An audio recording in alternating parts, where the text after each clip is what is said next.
Okie doke, Right, there we go. So, Will I jump back? don't start that shit.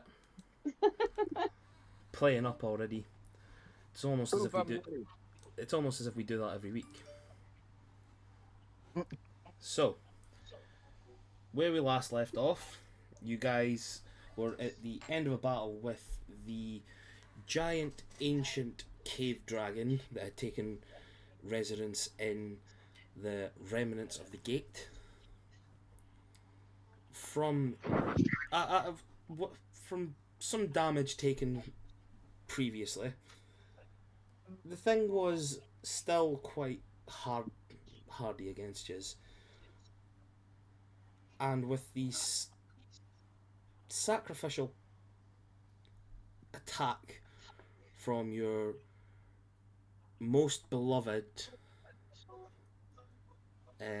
companion Takura, who basically changed into his dragon form and overloaded himself with power and blew himself up against the dragon, against the other dragon. You managed to defeat it, and Emrys and Giles, upon defeating it, had a conversation with the ogres and managed to convince them to become guardians of the gate whilst Emrys was away. Which was pretty good, by the way. You managed to convince these big idiots to do stuff for you, which is good. And then Mouse, in her infinite wisdom, wanted to go and look for the treasure trove of the dragon. To which you guys got very handsomely rewarded. I think, probably about 50,000 gold worth of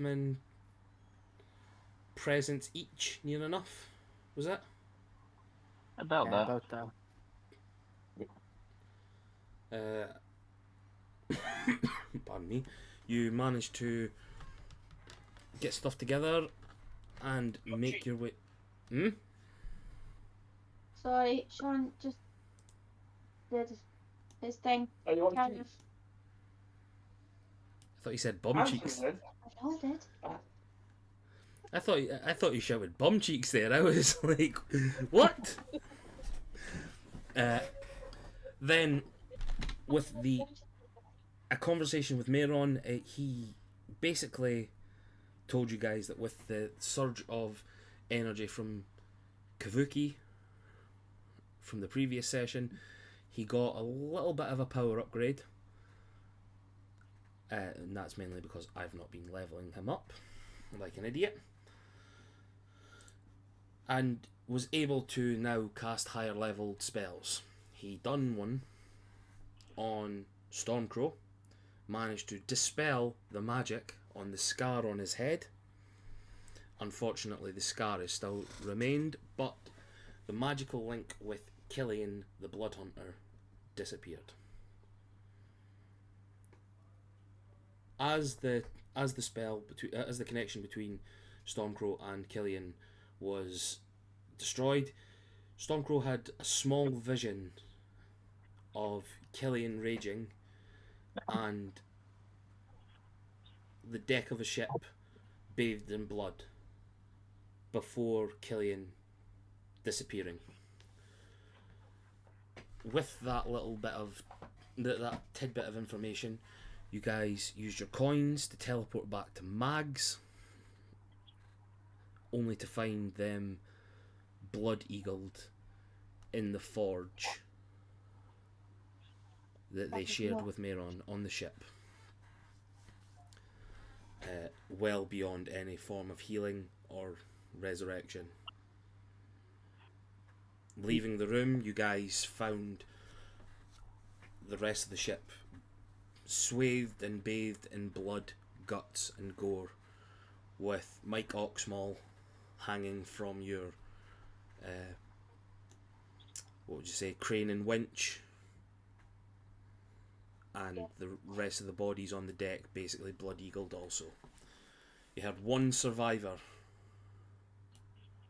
coming from the deck, followed the sounds and found Captain Azrael near death in what looks to be the captain's quarters, and with some quick healing managed to get him back to a good enough health before searching the rest of the ship. You went to the second deck, you found the bloody remains of what seems to have been an explosion from your magical cart, and the blood and guts and body parts of your 2 goats, along with So sad about our cart, by the way. What about the goat? Our cart. I'm sorry about the goat. Goku, move. yeah, the goats are dead.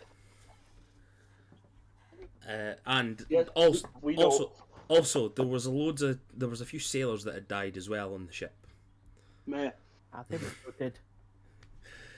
We didn't know those sailors; they were just random sailors. That's all. And then further down the ship, more blood and guts and gore.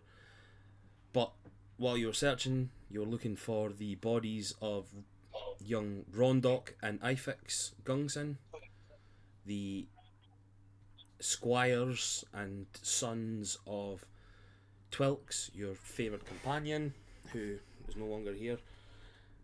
But you guys couldn't find him anywhere. As you were done looking, Nephilis, you had a burning sensation in your pocket. Found you remembered your blood-packed ring, put it on, and you had a small conversation with Killian. It looked to be he was speaking to you from a different realm, and he brought the boys forward, battered, bloodied, and bruised, showing that they're still alive, and he's got them. Challenging you to come find him and come take them back. He also had a couple of things to say to you, and due to technical difficulties, I don't know what it was you were wanting to do, so I'll let you say it in game to the crowd, whatever choice it is you're making. Okay. And that was where we left off. So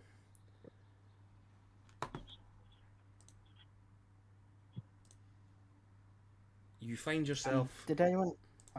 Oh, yeah. So after the conversation, you find yourself back, your consciousness back in the ship, surrounded by your friends, and the envisionment of Killian sort of still there, but the more you fade into proper reality, the more his sort of ghostly figure in your brain sort of fades away.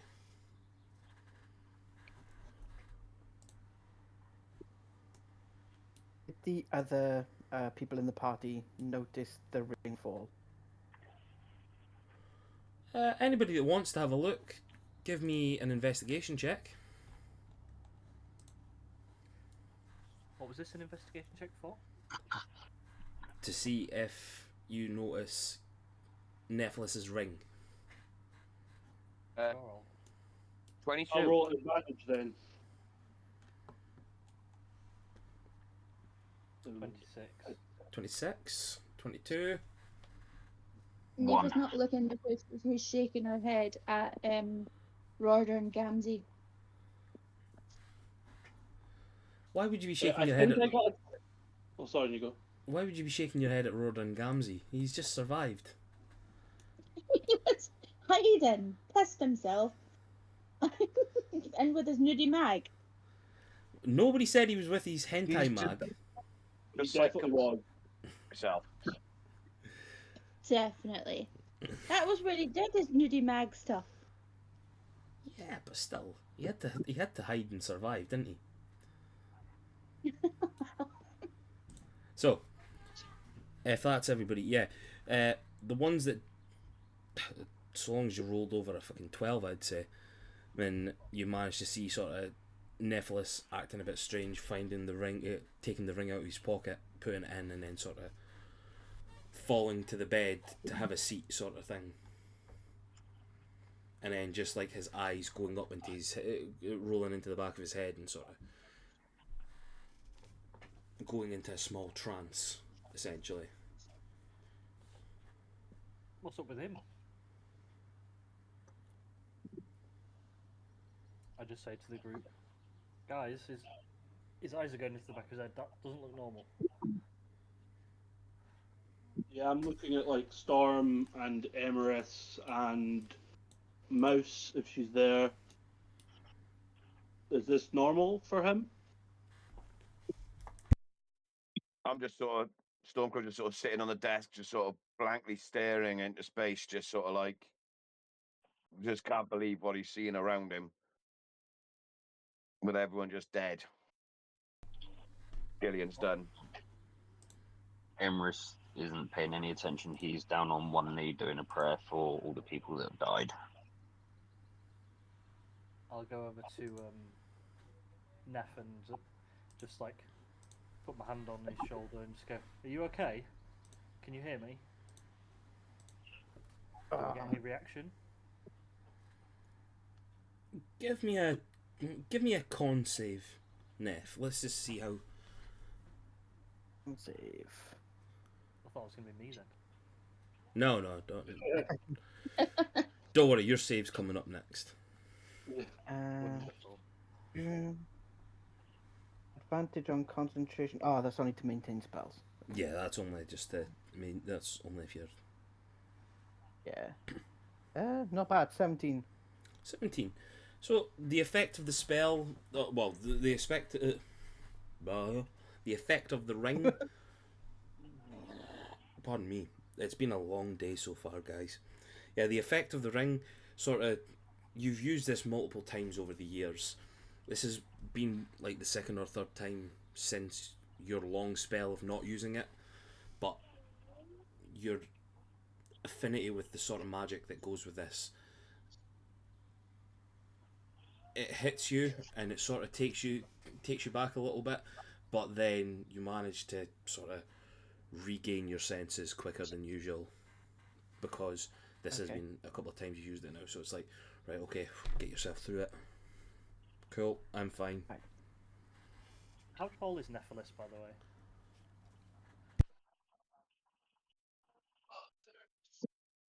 Ooh. How tall are you? I honestly can't remember what I said. 5'10". About 6 foot. Yeah, so Vondra will have had to get up on the bed, stood on the bed to actually reach his shoulder, so she'll be stood on the bed, like, with the hand on the shoulder, like. Are you back with us? Are you okay? Yeah, no. I just blink my eyes open and I just say, yeah, I'm alright. Gillian's got the kids. I think he's in. Would I know where he is from where he showed me, or would I have to explain it? Give me an Arcana check. Okay. Or a history check. Just want to... Arcana or Yeah, history check. If he goes I Arcana, didn't just can want I to speak. help? But like by just channeling magical energy sort of into him. I would. Okay if it's no. Yeah, no. I'm just trying to. I'm just trying to think there. It's more of like if you would be able to see the details and things like that for anybody else to know. Mm-hmm. So I would say no at this moment in time, but then you might get a check yourself as well. Okay. They're both exactly the same for me, so I'll just roll Arcana. That's a 2. Oh no! To the best of your ability, you start describing what you've seen. And I'm going to say, like, it's like a child sort of, you know, when you see this, you know, oh, you should have seen that. Oh, it was like this. It was like, wow. Like that sort of hyperactivity Yeah, Dis- my dis- mind's so frazzled. I'm just like, he's in this place, and there was a waterfall, but it wasn't going the right way, and Sorry to interrupt. Should we just get that mind shard, and then he could just replay the memory to us? if you want to No, use them, somebody put memories into the shard. Can't we use that to put his memories into the shard and then watch those? I have no idea if that's how it works. It might be better than, and he just kind of looks at Neff, tried to explain this better than that. yeah, With- yeah, with- that would be if that's what I can do. with him saying Would- that, Vondra, can I get an Arcana check from you? Oh yeah. With advantage because I'm helping. No, you're not You're not helping at all at this Oh. moment in time. Double advantage because I'm helping.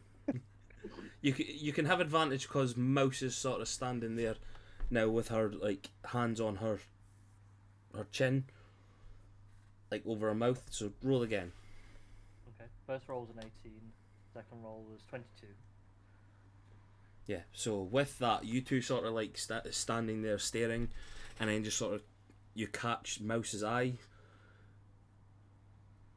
and it's definitely what he's speaking about. Sounds like the Feywild I'll relay that. or the Fey realms, whatever ones you want to yeah. call it. I'll say sounds like the Feywild. Not been there myself, but could be an interesting journey to get No, there. we're there every No, other I day. didn't recognize it. What was that, Neva? Mouse is there every other day. Oh, lucky her. That must be So- rough. Mouse. She'll know the way then. I'm trying to say Darren to Mouse, but I don't know if you'll give me the answer because she's not here. If there's a way where she comes from, like a portal or something, because she had to be afflicted by the Fae somehow. Mouse just sort of looks at you and goes, I do not know if there's a portal that everybody can get through, but I've got this. And you just see her sort of catch her bangle and just sort of start putting a little bit of energy into it, and then just, I'll be back. And she just, woof, green flash of light, And it was just like, ah. bamfs. But she's done this of her own accord. Yeah, she's chosen to do it.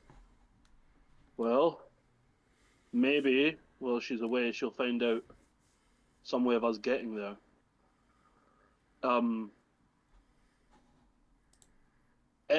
The plan was to head to her home anyway and find out what's going on with her. I reckon there'll be a good, promising lead there somewhere. There must be some connection to the Fey realm around there. Azrael knows the way. Maybe if we could fire up the ship somehow. Yes. It's going to take days to get there. She said her As- dad walked a month to get to this bit. As you guys are speaking about that, you feel a strange jolt in the ship. Oh, for fuck's sake. It's a jolt that you guys inside the ship would be familiar with when the ship was coming down, and it feels like the engine trying to start up again. Well, that's good. Can Neva go and help put spells into the thing? If you want to go down, you can go down. We're already on the bottom anyway. I think Giles is just going to sort of nod to everyone and say, I'm not much help flying ships, but I can definitely help clear up some of this mess. and then I'll go find Rawdon Gamzee and make him help me, and anyone else who wants to help, I'll just start He's clearing up the bodies and that sort of thing. He's standing right beside you. Oh, you! That time you helped. Come on. And I'm going to start ordering him around. Okay. That reminds me, has anyone seen Abigail? So, Neva, Yeah. as you walk down to the engine room, you find Abigail with their Verdant's embrace, the protective ring that they've been wearing for the last little while to protect against the corruption they suffered, with their hands on the magical receptacles on the engine starter, and you see them pushing as much magical energy as possible that they have in their body through the engine starter. And How does she look when she's doing it? Sorry. that's fine. They are. They look like they're in pain, and they're really, really straining at this moment in time. So So that was meant to be 44. when Neva sees this, she's just gonna grab onto Abby's shoulders and pull her away from it. So as you pull them away, you just feel Abigail's body sort of go limp, and they just sort of collapse into your arms. Oh shit! I need some help in here, Emrys. Did you hear that? Abigail died in your hand. I'm only kidding. No. Abigail has. Died in your arms tonight. I just died in your arms in the ship, trying to jumpstart that motherfucker. Yeah, no, they've fallen unconscious in your hands. They've overexerted themselves with magical energy. Obviously, them being a lot taller than Neva, she's like flapping her wings like fuck and like trying to keep herself upright. Is anybody hearing? Is anybody hearing Neva and going to go help? You tell us, can we hear Emrys from will. I'd say that the doors were open and there's a lot less sound coming through than when it was a ship full of people. Now it's basically a ghost ship. You can hear Neva's screams and shouts.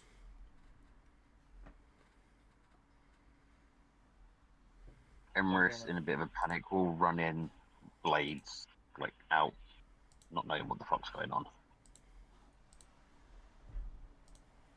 Whoa, whoa, whoa! Don't hit me!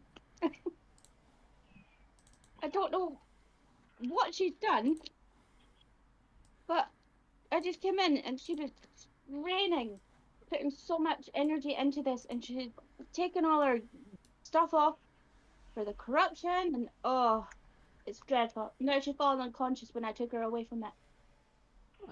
Pass her here. I will carry them. Okay, I pass. So, I kind of Emrys, push them into Emrys's arms because you can't lift her.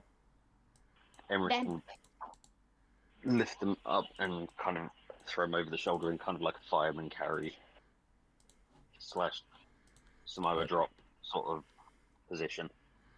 Right, so you can lift. You can move Abigail's talking about with you at the moment. Wherever you want to put them, you can go and put them. Once they're safe into Emrys's arms, can I just? I've only got 2 spell slots anyway. So can I put 2 spells into? Would we have short rested? Sorry, when we got on the boat. No, you guys basically came back, got teleported back onto the ship in a panic from the battle with the cave dragon. After that, and you took their horde. Right, okay. So Neva will go and try and strain and put spells into it, but it just fizzles out. Because she was short rest. Vondra, did you go with Emrys, did you? I'll have been sort of trailing behind, so I'll have been a bit delayed coming to the room, being a bit wary of danger. Oh, Yeah, okay, but I'll eventually follow in. Right, so after you sort of pitter-pattered your feet from Neff all the way down, but Emrys sort of done the long strides, got through, and then you just see Emrys coming out with Abigail's unconscious form, and as you sort of come into the room, into the engine room, you find Neva sort of trying her best, but seeming a little bit pooped herself for jump starting the engine. But you can see that there is life in the engine, but not enough to get this thing up. Sorry, Bondra, I need a rest before I can put any spells in. Yeah, no worries. What happened to Abby? I've come in and she's over Emrys's shoulder. They started putting their magical objects into the ship that was keeping the corruption from their body. And then they've got spells as well. So I went in, she was like, they were just hanging on. So I pulled them off, they collapsed in my arms. But I'm very small, so I had to shout Emrys to come help. We're dropping like flies. I know. Darren, did you say that cantrips don't work? It has to be like higher level spells. It has to be spell slots. It has to be like 4th level or something, I think we worked out. It basically, pardon me, so Abigail had 5 spell slots left. 4 level 4s and a level 2. So it had to be a mix. It had to be a mixture of a number of level spells, essentially. I think it basically, between what Vondra put into it, what Takura put into it, and what Neva put into it that time, it was like basically it added up to like level 10. I'll wander over to Neva and sort of the starter and the engine, and I'll say to Neva, I could. This doesn't normally work on machines, but I could try cast fly on the ship. It's magic and makes me fly, so it might make the ship fly. We could give it a go. That sounds like a good idea. Sure. And Go on, Neva Neva. just sits on the floor behind Vondra. Can I take a short rest, if possible, please? Yeah, you can start short resting if you want. See if I've got any spells that take a long time to cast. I don't think I do. But the longest I've got is Fortune's Favour, which is a minute. But I'll pump a 4th level fly into the machine, even though it's typically meant for creatures. I'll put it into where these guys have been putting their magical energy, and try and channel. Even though it's normally meant for me and for creatures, I'll try and convert it into the right energy for the ship. Yeah, so basically it's like if you know the level of spell you're looking for, when you're trying to put it into the ship, all you're basically doing is touching like the crystals and receptacles, whatever, and then you're pumping that power of energy through it. Giggity. You're pumping right through it. Whoa! With that, Emrys will walk back in. I overheard you saying you need magic. I have a little bit that I can spare if needed. So, with Vondra putting her energy into it, her magical energy, you just feel the engines on the ship just started woof, woof, woof, woof, woof, woof, woof, woof, woof. And the magical crystal energy ignites once more. Yes, Emrys, any magic will help. We'll be gladly accept any magic you've got, my friend. Oh, I'll use my that's the engine's back up and running, so. If we see it start to sputter and dim, then go for it. Pump a bit of magical energy into it, and we'll keep it going. Where are we going, by the way? Do we need to just get out of this area, or what's our goal now? Realistically, you guys have still got bodies and all that there. There's still the captain. He's regained well, no, he fell unconscious, didn't he? That was We it. spoke to him. You spoke to him and then he fell unconscious, and you guys left him up there. So We healed him first, though, didn't we? you healed him first, but he just fell. Basically fell on his arse. Do we get the impression? Sorry, go on, Sean. I was just going to say, I would say Giles, after grabbing Rodder and Gamzee, would have probably head up to the captain to see if he could wake him and ask for what he wants done with all the body parts and things like that. And is there like is there a special sky burial or anything we do? And just that sort of thing. So I probably went up to check on him. Yeah, you can move Rod and Gamzee as well. Where is he? Is that him? While that's going on with just me and Gareth in the room, I pick up my communication ring and I just put it back in my pocket. Okay. Are you doing that slyly or? No, if it's just Storm, I just pick it up and put it in my pocket. Okay. Storm, are you? No, Stormcrow. Are you wanting to see him, or are you just in your own head at the moment? I'm just in my head at the moment. I'm just sitting there, just just staring blankly into space. I noticed him move, but I mean that's about it. I'm just sat there, just gazing at like sort of all the blood and everything, just looking around the room, just sort of blank. Okay. Darren, do I get the impression that I can leave the ship? Sorry, I can take my hand off the engine, or do I get the sense from the connection with it that if I was to take my physical connection away, it would stop working? You can take you can wander about from the while that you were on the ship for the 2 weeks. You did notice a few times, like Mottshank walking about and talking to people and stuff like that.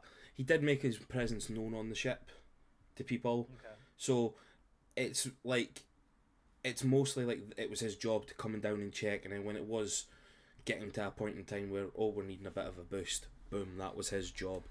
Boosted it with magical energies, and then he can go back to doing whatever it was that he was doing. During that. How often was he like returning to the engine room or leaving like the presence of the other crew members to go and do his duty? Roughly? From the look of the ship and the instruments and like the dials and whatnot, it looks to be like every 12 hours. Okay. This thing might need a top up. Cool. I'll say to Neva then. Yeah, we can, without sadly having Mottshank, I think we'll be okay, because I think we can recuperate our magical energies and take it in shifts without him to put magic into the ship. So I think as long as we take it in shifts, we'll be okay. We just need to know, does the ship fly to a destination on its own, or do we need to input like a trajectory or steer the rudders, if you will. Azrael knows all that stuff. They can drive us there. Pilot? Is it pilot? I don't know. Yeah. Um, Should we go see him then and see if he's okay? We safe to Oh, leave this. sorry. Yeah, okay, I'll ding him a short rest. Oh, Oh. mental. A short rest, to be honest, doesn't mean like you're sitting there doing completely nothing. Like, you can wander about, and I would probably count that as like, so long as you're not going over and like hauling up bodies and shit like that. Okay, so if I you're- can wander about, just not like Yeah. do any shortness. Yeah, I would count that Okay. as a short rest. That's Yeah, what you've so- got. That's what you've got a Goliath there for. If anything needs moved, he can move it. He's got Abby in one arm. Emma, you've got another arm. Abby's been laid on one of the beds. He's put Abby to bed. Yeah, it says a short rest is eating, drinking, reading, tending to wounds, so you can have a conversation for sure. Yeah, let's go and have a chat with Azabel. Yeah, So- I'll leave the engine room and go find Azrael with Neva. Okay. The three of you going up, following Giles. Well, going up into the same bit as Giles is. Yeah. So you guys go up the Say back thanks way. to Emrys on the way past for taking Abby to a bed.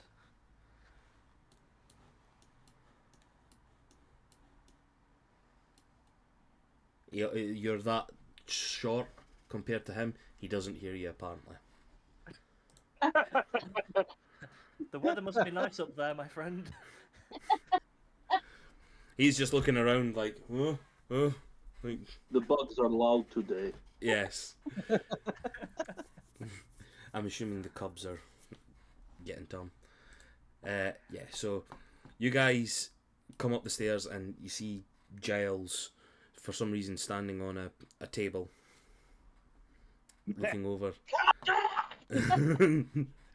What did you do? Yeah, I'll probably be like round here to make room for everyone. Yeah. I'll be speaking to the captain. So, when you guys came up the stairs, the captain was just sort of still a bit groggy coming out of it. But he's, by the time the other three get up, he's out a little bit. He's out of the grogginess. He's coming back to it. He's just, oh my god. How bad is it?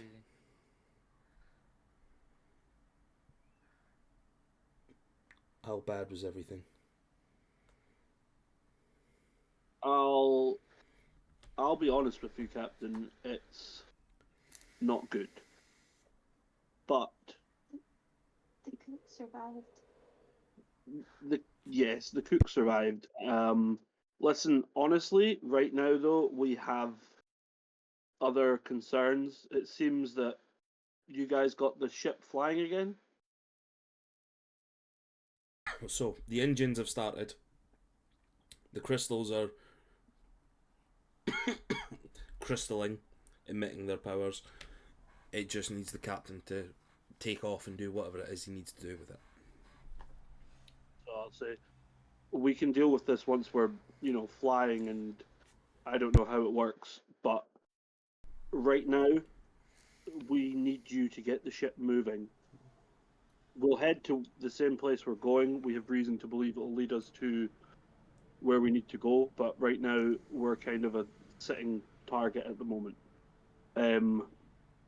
I just came to ask you, well, to see if you were still alive, and ask you what would you like done with the bodies of your crew. Oh god.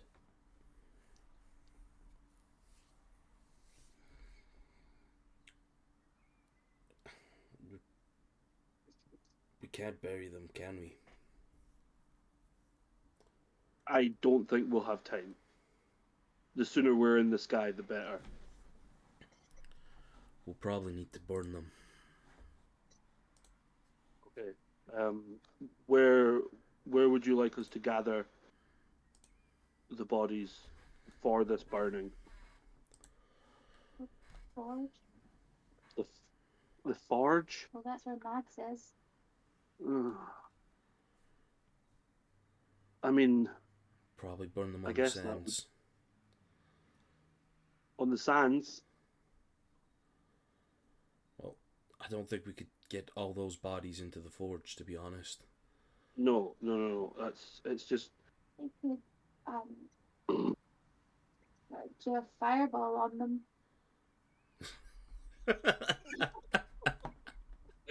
I mean, it seems a little disrespect. I mean, how long would it take theoretically to get this ship flying? Minutes. Okay. Is it not better to just immediately start flying and somehow, respectfully deal with the bodies from the sky? Somehow? Hey, what's so disrespectful about piling them up and fireballing them? I mean, I What's- have never what's- been to your homeland, but I don't know if that's how it's done. So you want to fly up in the sky, thousands of feet up in the air, and launch bodies off the ship, so that passers-by can have some mangled corpse land on their house or something on their cart. That's not what I said. A child's out playing in the sands or something and goes, Mommy, what is that? Boof! And there's the mangled corpse of Mags sitting staring at the child. Not what I suggested at all. There are ways to safely burn things on ships, and there are other means of, politely discarding bodies. I mean, if you want, we could pile them all up off the ship and then take off straight after, but it means we're sitting longer. I think it would be more Oh. respectful having the doing that for them. Okay.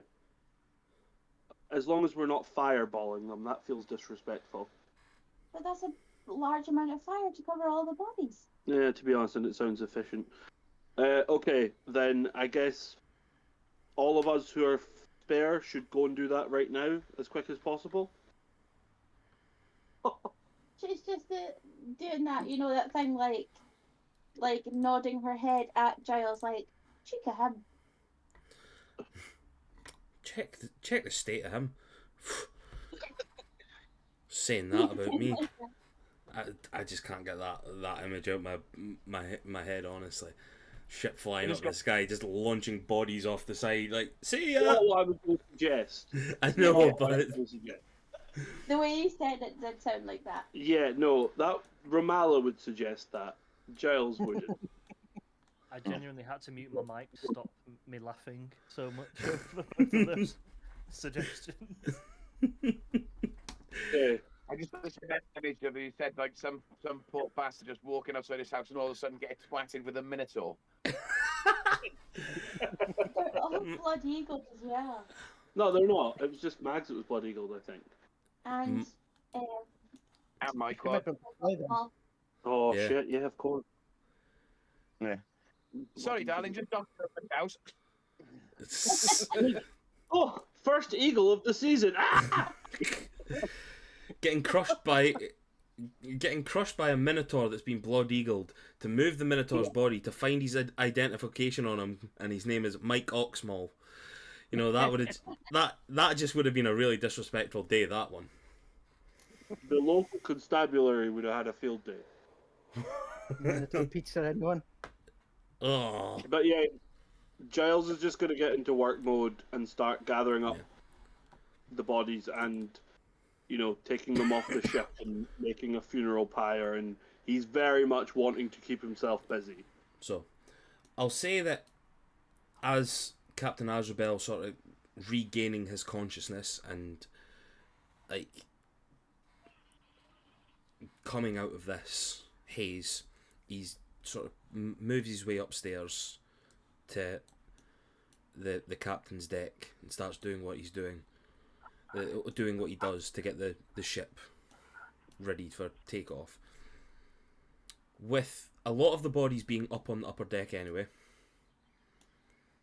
the lowest deck being very few, and the middle deck, everybody, the majority of the bodies that were there seem to have been mangled and bits of them eviscerated due to the magical sort of explosion from the cart. I'll use What- prestidigitation to try and to help do part of the cleanup. Perfect. It'll take you guys an hour. I know that sounds really quick, but a lot of the bodies are sort of there. You guys have started on it already from the lower deck. Imagine you brought stuff up with you and whatnot as well. I'll use Mage Hand as well to like lift any things as well, and sort Any of like combination cleaning and lifting. Any viscera and all that sort of stuff and Yeah. whatnot. You see Mayron coming out onto the top deck with the body of Mags. He's cleaned them up a little bit and wrapped them in what seems to be like smith cloth. You know, things that you would like put weapons and whatnot in to sort of reveal to people. He's sort of cleaned them up a little bit and made them look alright for you all. And he started on his own little pyre for Mags as well, on the sands. I'll take one of my quills and one of my spare quills that I use for copying spells, and I'll pluck the feathers out of the quills and put one on each of the bodies as just like a sign of respect. Oh, nice. When you're cleaning up the middle area, the middle deck, you find like 2 goats' heads with the tongues out and like the bulbous eyes and stuff like that. I don't know what you want to do with them. Just carry on helping the guys and the crew.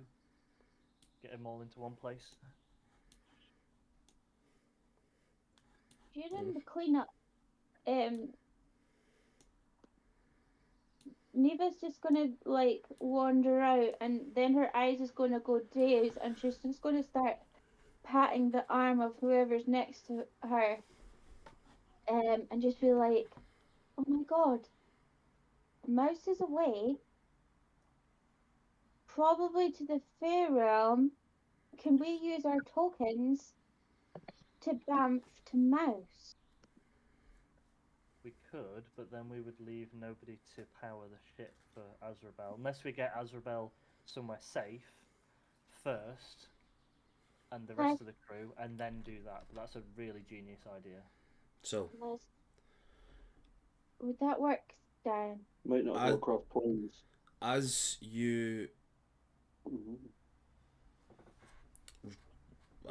regurgitate's a bad word, but tell this back to Vondra, and the two of you start thinking that, you remember something that Mags had said on the morning that they'd passed out the coins to everybody, and they said at that time it could only be used on the same plane of existence. Oh, But that's a good idea, that. But unfortunately, Wait. Somebody got a scroll of planar travel, didn't they? From the dragon. yeah. Well, that would take us to a different plane. Was it not Demiplane they got? Yeah, it was Demiplane. I Oh, think it was one. Demiplane. Yeah. Oh yeah, demi-plane scroll. What does Demiplane do? Why not create like a pocket dimension or something?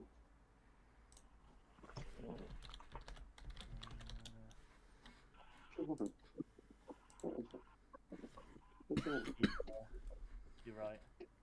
Lost demi-plane from my notes.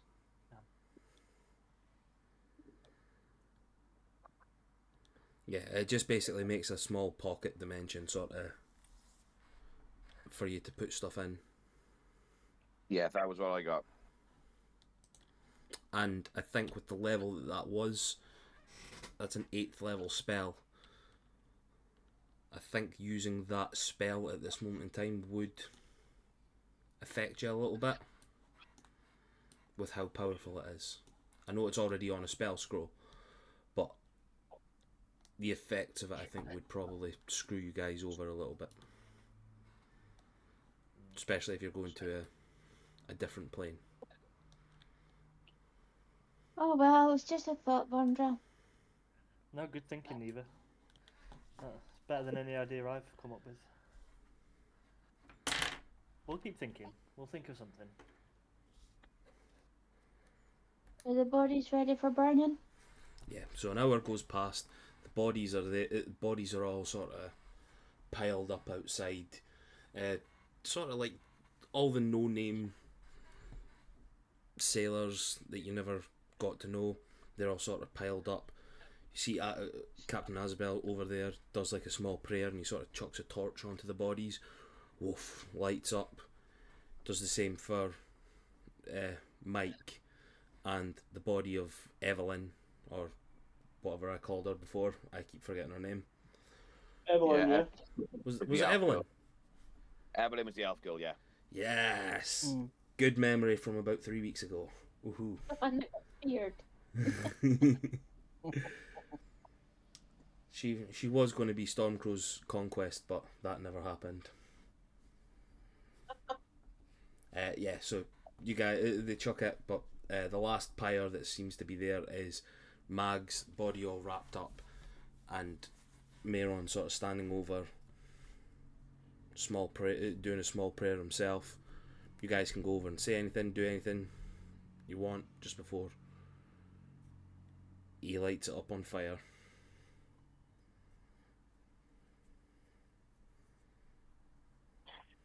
Emrys will do another final prayer for them to guide their souls by his usual means. Okey-doke.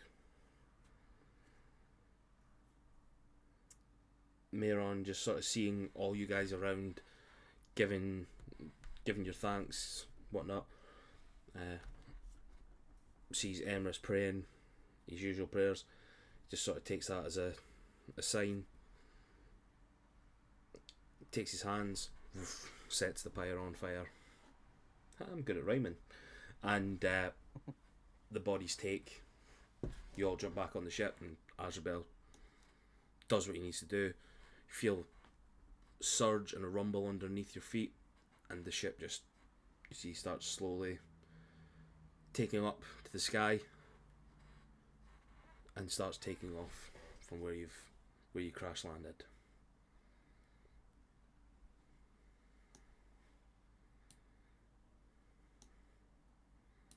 Once we are in the sky, Giles is going to do a bit of a sigh of relief. And then is just going to kind of head below decks and sit down somewhere. That's it.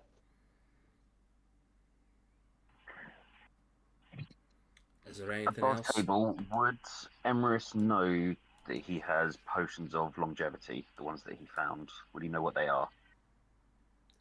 I would say that it's got markers on it to say what the name is, or what the potions were. Okay, so Emrys is going to take one to Stormcrow and be like, this is a potion to help to reduce your age, your physical age. It may help with removing the scar from your head. Evening all. Yeah. Hi. Evening. Stormcrow's just going to sort of reach up and sort of take it and just look at him and sort of give that sort of smile and that sort of half smile and go, oh, yeah, cheers, big man. But I don't know what I'm going to do about this scar. This may help, it may not. Worst case scenario, you gain a few years to your life. Enjoy. Sort of smiling, just sort of again give a sort of half smile to him and nod and go, yeah, cheers, man. That's a nice Emrys. gift to give him, mate. Yes. Give the elf a potion to make him look young. Might help make the skin look a bit better.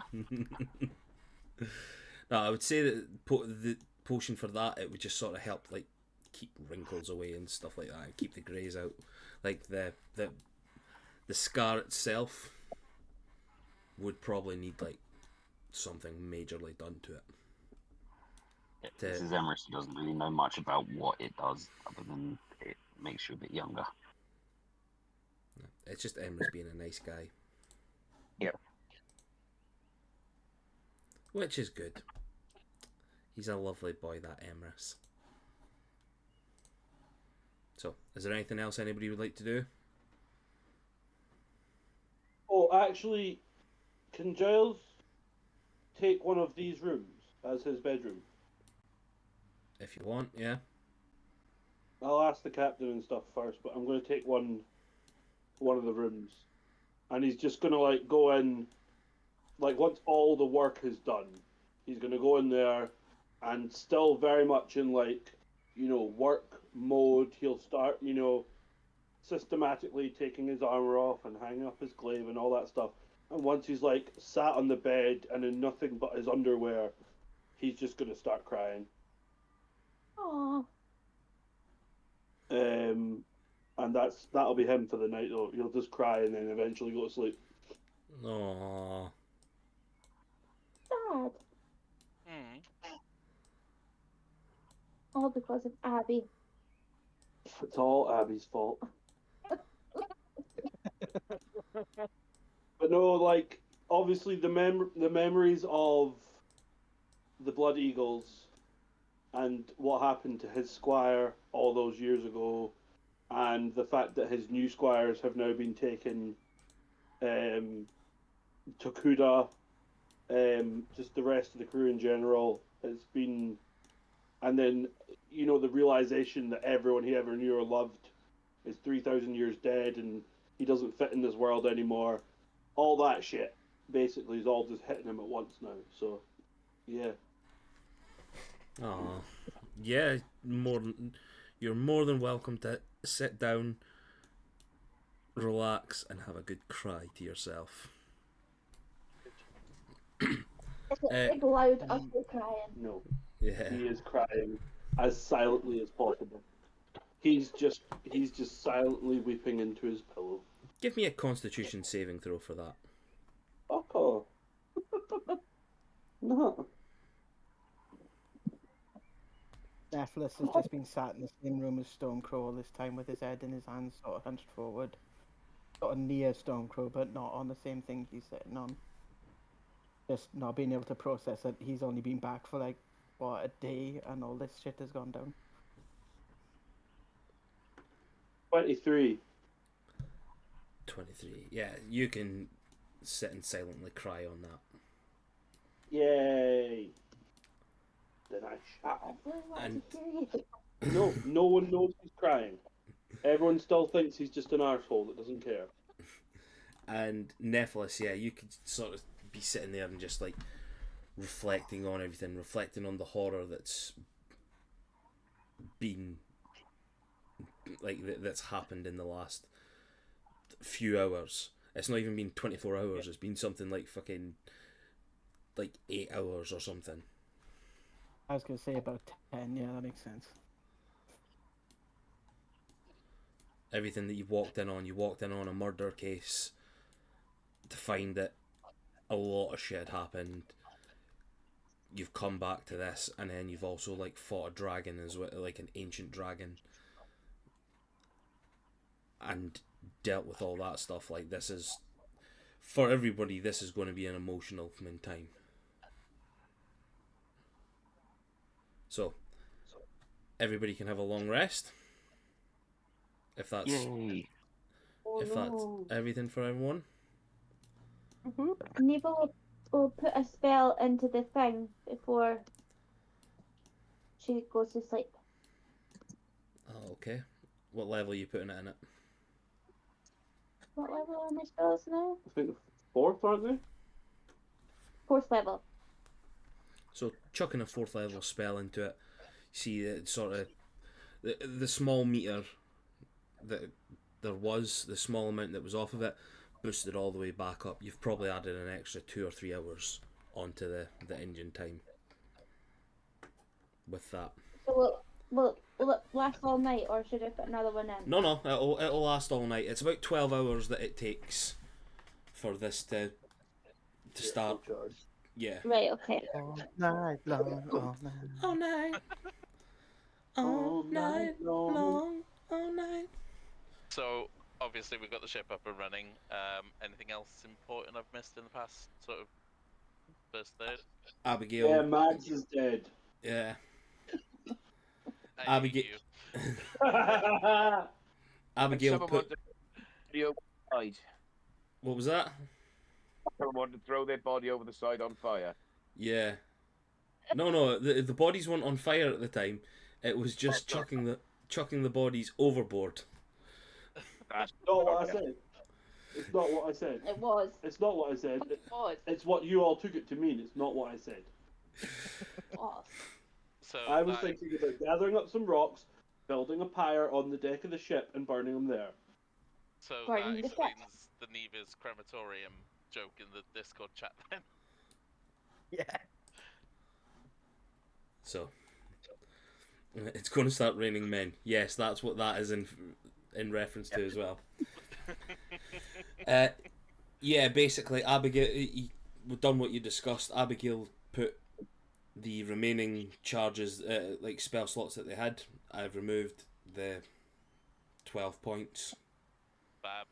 and that is basically like you took the ring for the verdant or the ringlet or whatever it is off, and pumped all the magic in, and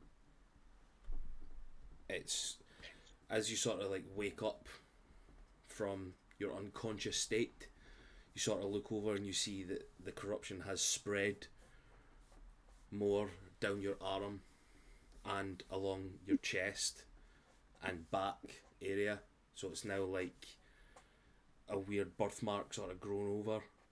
Hmm. So essentially all your upper arm area now is that necrotic like black scale Hmm. with the green and all that, the green and purple through it. It's making its way. Cool. Thank you all for the update. Making its way. So you all wake up 8 hours later, and you find Captain Azabel still on the top deck of the ship, just flying. quickly there. Yeah. Because I 4 hours of like the sort of trance thing, I just sort of did that and I've gone up and I'm just sort of standing. I'm just sort of standing on the deck looking over the side. Okay. Just move your tokens wherever it is you want to move them.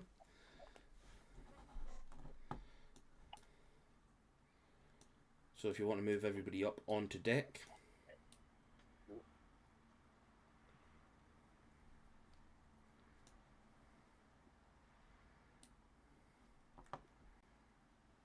I don't have my token.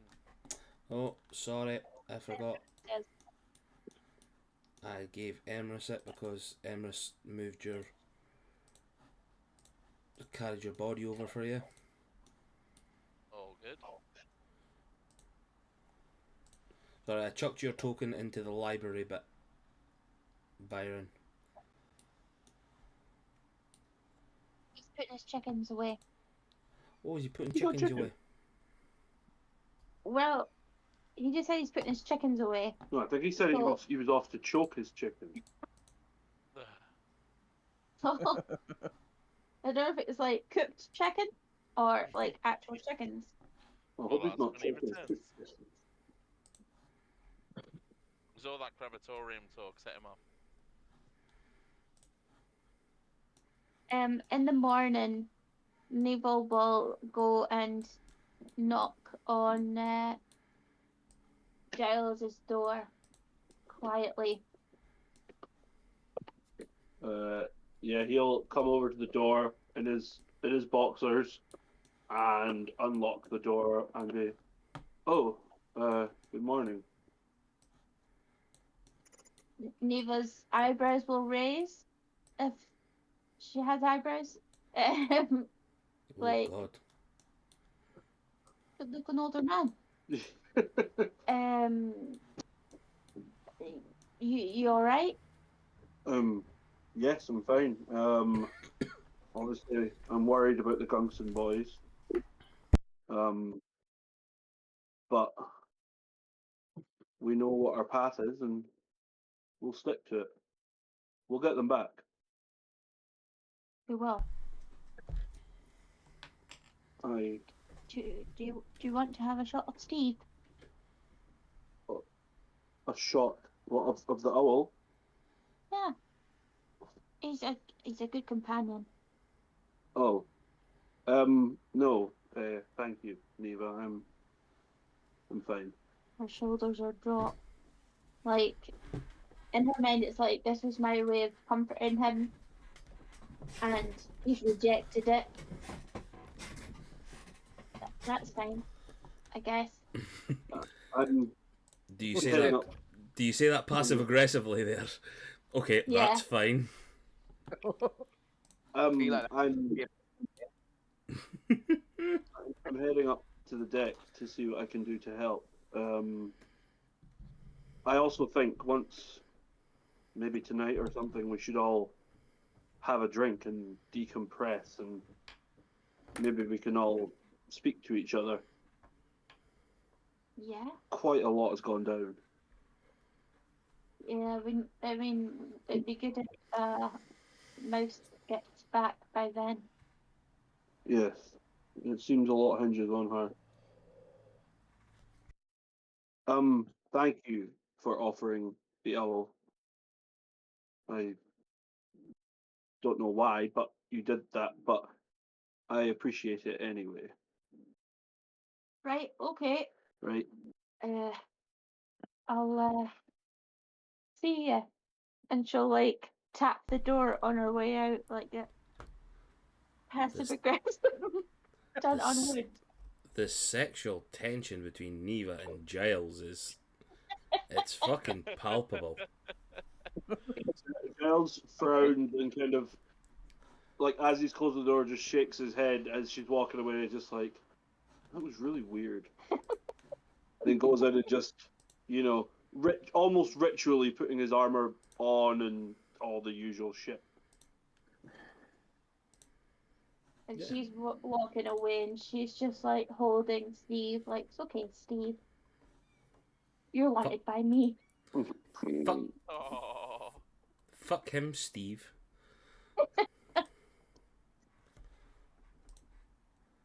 Don't worry about him.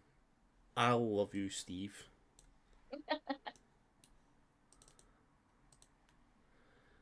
Okay. So you guys are all sort of gathered on the top deck, and Captain Azrael sort of takes a few steps away from the helm and just sort of shouts down to you all. So, I managed to get a message off to King Turcano during the evening, or during the night. He has basically commanded me to stop off at Mymech. Where? Oh, Mymech, the World Tree City, for over here in the Duat. Do Duat, dot, Duat-bop. dot, dot. Duat, Do what you must. wow. He said he's going to have people there that can jump on the ship and help us. He's going to make sure they're teleported there, and they should be ready and waiting for us in the next few days when we reach there. Well, that's good. Is that going past where we need to go for Mouse? Azrael basically comes up, brings out like a map of the area, and shows you all like where you're going to have to go. So he indicates on the map where Mouse showed her house to be, showed where her home is, Oh. down there.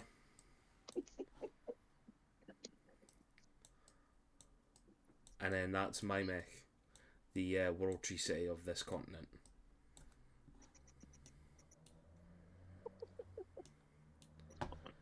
Okay, so we have to go to there, and like as a passerby. Is that what you mean? Kind of on the way, ain't it? Yeah.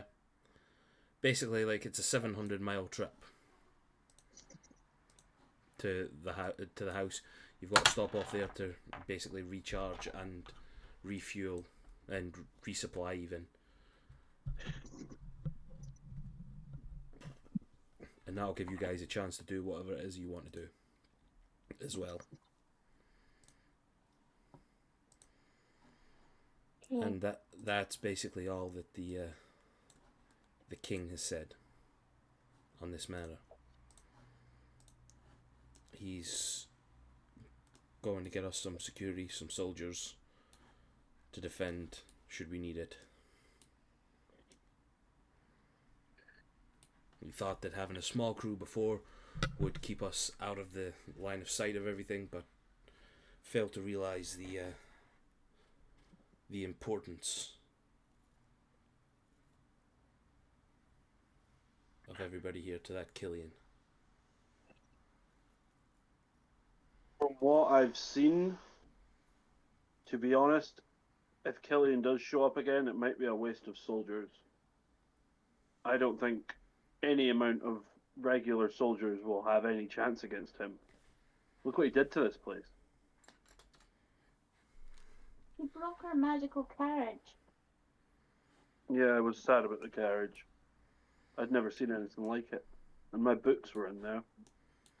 Yeah, I said that to the king, to be honest, how the loss of your carriage is monumental. I'm glad you did. You see he's actually seething at that comment. Like, he's like, you fucking arseholes. But he calms himself down a little bit and just, okay, deep breaths.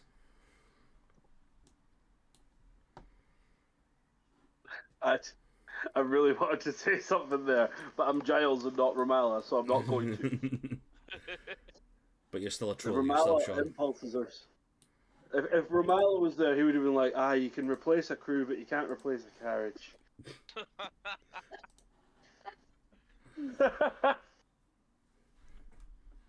So, are we all good with me stopping off at Mymech?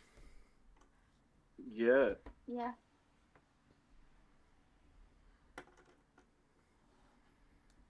Everyone?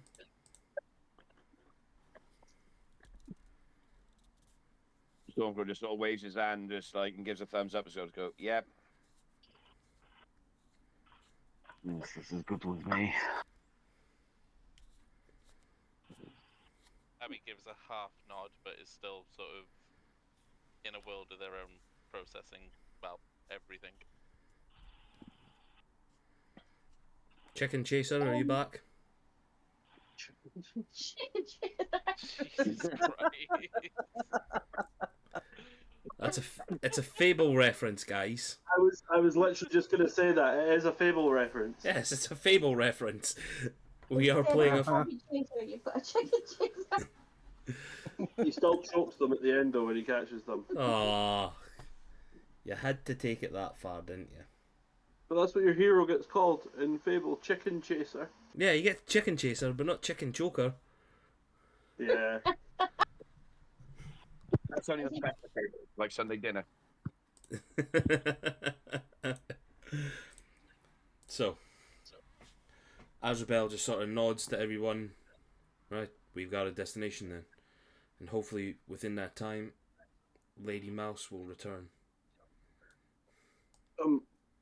Captain, is there anything I can do or we can do? And like, what needs done? What needs done to run this thing? And you'll need to sleep. Have you slept last night? I got a few hours of meditation. Yes. Oh, doesn't sound like a lot. I mean, is there any way anyone here can take over from you so that you're not at the helm 24 hours a day? It's fine. I'll be fine. Thank you for offering, though. This seems scary. He seems like he might be a tad upset about something. Right. Just so long as everybody who's got some magical abilities can keep the engine running, I'll be good. Right. I can do that.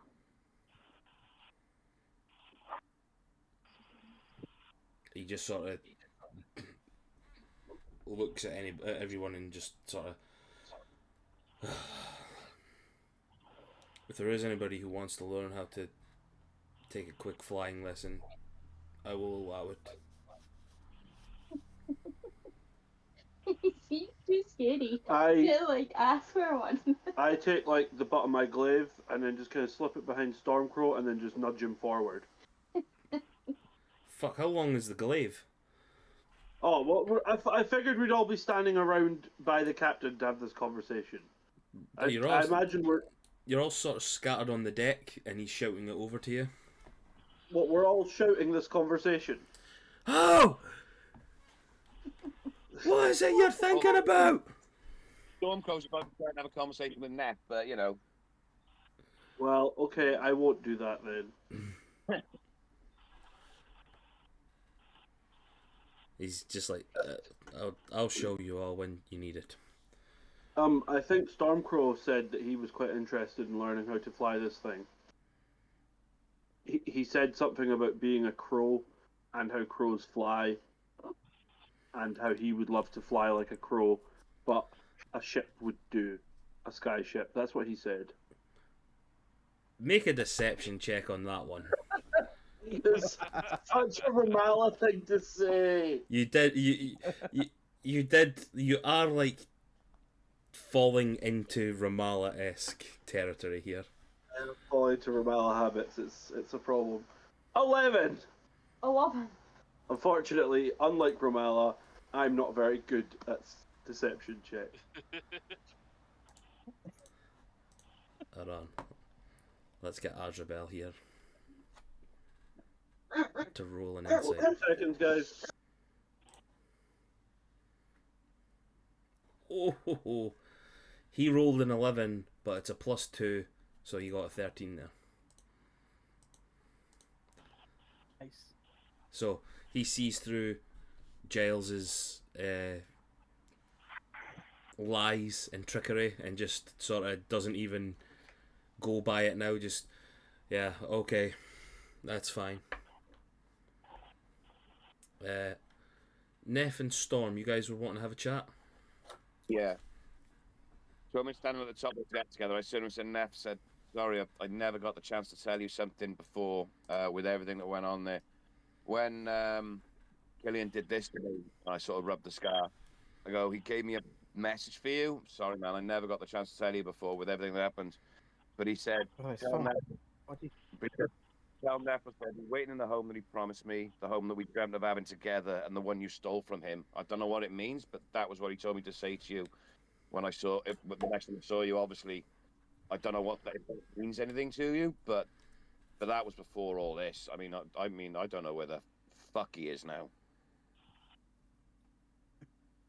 I don't think he's there anymore. Would I know what he meant by that? Give me a history check, please. History. History. Get it on my phone. Oh, Tilly, you're sitting on my phone. You are, you little cow. Tails. I really hope that's the dog you're speaking to. Yeah. 12. 12.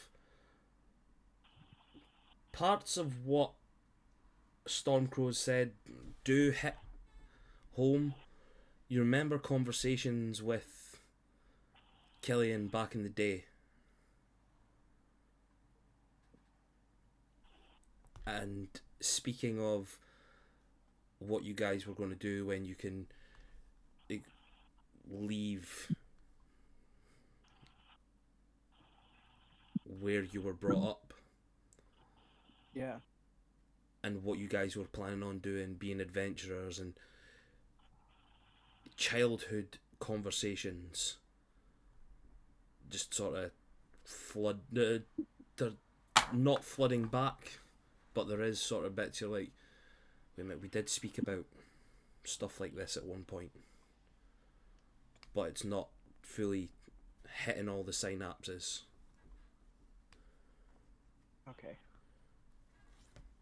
I remember something, snippets of a conversation that we had a long time ago before we parted ways. That future will never come to pass now, though. I sort of look at him and go, I'm so sorry, man, that you thought you got away from this. You thought you were gone from this, and you're back into the shit with that scumbag. I mean, it's just, I don't know, man. But there's nothing we can do, and now he's got the boys. I should have got you out of here, because even if I had known, if he knew you weren't here, he may not have done all this. I mean, I don't know. I mean, he would have known you were here sooner or later. If I got you out of here, I can't but think I could have saved a lot of these people. It's okay. I came back at clearly a bad fucking time, and I'm sorry he did what he did to you. Having his memories invade your mind couldn't have been pleasant. Sort of look at him with a sarcastic smile on my face and go, you know something? Your brother's a real dick. Oh, I know. I think we've How got. do his family is? We're gonna kill him. Oh, yeah. And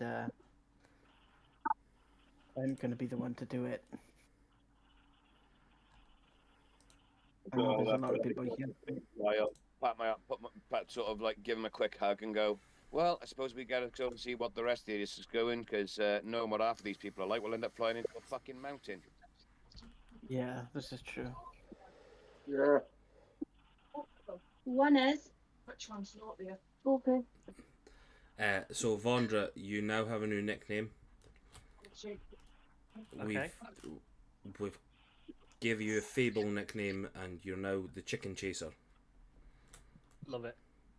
So, very Fable-esque for you. Well, I was chasing a hen and a cock around. Way. You Not sound even just mine. like Stormcrow. With Nox's That was a parents. compliment. Did you multi-class as a bard with that last level up? And the nickname has already been set on the Facebook chat. There we go. Excellent. Has it? Thank you. Did you? Yeah. Cock you- chaser. Is it your chickens? Yeah. I hope it is. Yeah, I really hope they are, Donna, because I hope he's not jumping into another person's house and just chasing their chickens around. Like, that would that would be really awkward. It just makes it so much worse if it's someone else's chicken. No, it makes it so much better. It's like they're all like, "Oh fuck, here we go. Byron's out chasing our chickens again. Get off our land!" Why does he insist on wearing the same outfit as the chicken from Family Guy?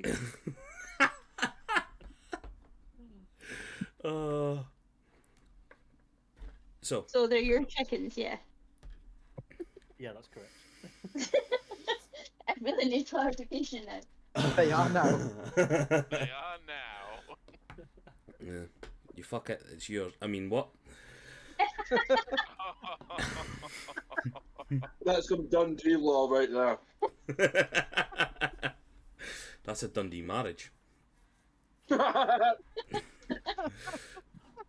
drink, not time to drink. Yeah, so basically, you've all been brought up onto the deck of the ship. Azrael's told you what his the next move is. You guys are going to the World Tree City of Mymech, which is on the Duat, and you're going there to basically resupply, get some soldiers from King Turkano, who's sending them over by magical means, and basically from there you're going to Mouse's home. Hopefully she's back by the time you get there, and then you should be able to. You're dealing with her stuff, and then trying to find a way to the Feywild. I'm assuming that's what you're all meaning to do. Yeah. Really hope we don't turn up at our family's house when, like, Robin's not with us. Yeah, that would be very, very awkward. Hi there, do you guys know somebody called Mouse or Shadows on the Snow? You know, just. Well, we were coming here together, but then she went away. But she's Yeah. coming back soon. Can we come in, please? We've got a really awkward question to ask you about your daughter that died. You know, just like Mouse had some concerns, but obviously she's not here to address them at this moment in time. Fuck. Yeah. So that you're basically caught up. Thank you. Just for clarification, Chickens are caught up. Oh, hang on. on I turn to Storm and I say, we need to convince the captain to stop the orders for these guards. They're just going to be more meat for him to slice through. Yeah. It's a walk over and I go, yeah, I agree. We've got to try and stay as we want to try and stop the people dying because he's just going to butcher everyone to get to us. Yeah, unless they're severely magical, they won't stand a chance.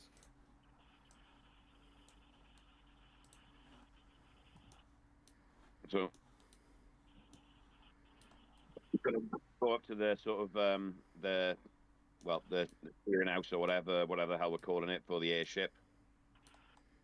On the way, I'm just going to go past Abigail and sort of stop next to them and go, stupid question, but how you doing?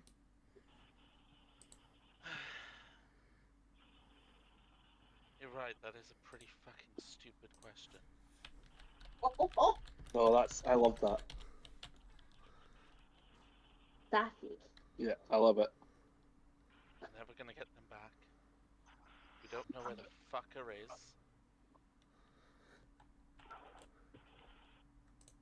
What is there now, Stormgirl? What is there? Well, Neff thinks they might be in the shadow in the Fey realm. We gotta try and see if we can get him. See if we can get the boys back, and we're revenge on him. Yeah, well, as long as we all get our piece of meat. Oh, trust me, we're all gonna make sure we get revenge on that bastard for everything he's done to us, to Nox, to Twill, to everything. What happened to Nox? We left Nox in the city. Yeah. Nox has now been assassinated and impersonated and is betrothed to King Turkano. Just... Well, I don't need that section of this now. Okay, I guarantee you he's pulled out a notepad and be like, that's fucking brilliant. Well, cheers, Sean. That's another thing that you've ruined, and another surprise you've ruined so far. So that's two now? Yep, that was first the mimic ship, and now this. Well, that's good. I hope you feel. Ruining.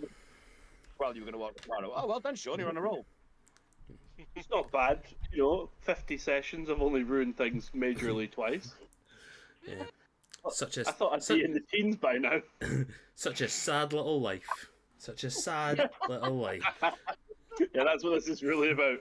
That's what this is really about. It's the battle royal. Well, Giles is away to die, so fuck you.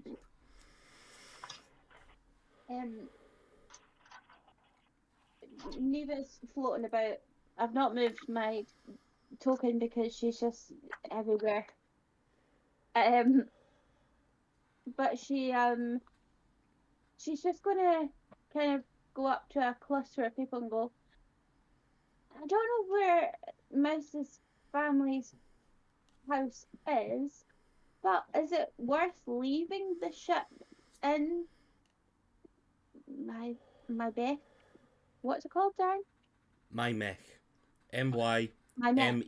Yeah, M-Y-M-E-C-H. My mech, not my mech. Is it worth leaving the ship in my mech I and walking the rest of the way? believe it's about 400 miles. Huh? I believe it's 400, like roughly 400 miles or something, But from my mech to Mouse's. But if we get another mode of transport, it's saving a whole load of crew getting slaughtered. I think either way we need the crew though, Why? because we can't just leave the ship in my mech forever. No, we'll have people guarding it here I mean, in my mech. Did you say mounts? What? Did you Did say you- mounts as in he wants to kill them already? You No. leave Matt and Jeff alone. Who says I would do that? Okay. That would be disrespectful doing it a third time. You're absolutely going to do it a third and fifth and 10th time. You can hear the smile. Yep. You really can. I can feel it. It feels like someone's caressing me uncomfortably. Maybe there is such things as like, how do I say this in not meta game terms? Like hovering bikes that we can take. You know, like What's the metagaming term for this? You know, was. Oh, right. Like the speeder bikes. Yeah. That would be dope. Can we have ET bikes, please? Oh, I want a Star Wars speeder bike. I personally think we're probably just better taking this ship. It'll cut down on the time for one, which means the less time we take getting to the Gunsons, the more likely they'll be still alive when we reach them. Neva just walks off and throws her hand in there, like, can't speak to this guy. I just like turn to Emrys and be like, has she ever offered you her owl before? No. It's really, really strange interaction we had today, and I kind of like initially thought it was like a sexual thing or something, but I don't know. It was just really, she got really mad when I said no. Maybe she was just trying to be nice to the newcomer. Oh, well, that's not necessary, but I'm not good at speaking to people. I'm good when there's stuff needing done, but I'm not good at speaking to people. It is necessary, because you've joined our group. Would you rather us be arsehole to you? Exactly, my point proven. Well, no, I trying was to actually welcome going. I was you. actually going to say as long as we maintained a good professional relationship, I really don't mind what you think about me. Yes, well, you're good in the fight, and that's what matters to me. Clearly, Well, Lady Neva feels that something like that may help you and make you feel more welcome. So, that's what Neva does. huh. I see. I will bear that in mind a little bit more. By the way, you're also very good in a fight. The way you fight, you remind me of someone. It's the way I was brought up. It's We protect our own. Can I get Yeah, a it's nice. can I get a wisdom saving throw from Giles, please? I knew this was going to happen. I knew it. Okay. Oh, and I'm so good at wisdom.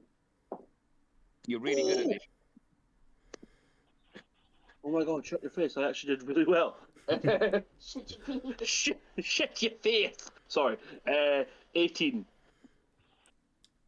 Say like having that conversation with Emrys and saying it reminds you of someone.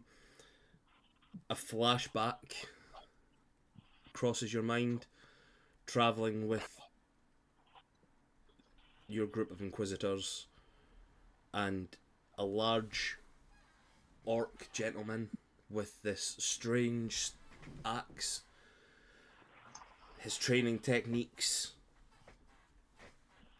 up every morning, dueling with you whenever he can, and the jokes and the laughs, him telling you about the loss of his family and his tribe. Very reminiscent of what you deal with now with Emrys. And you can't recall his name, but you just see his face. Can I recall his like his call sign? Like Give me his nickname, his code name. Give me a history check. Okay. Oh! The dice keep on being on shit numbers and then rolling onto good numbers last minute. 19. Yeah, you can remember his code name. The Annihilator. That's what he was referred to. He chose it himself.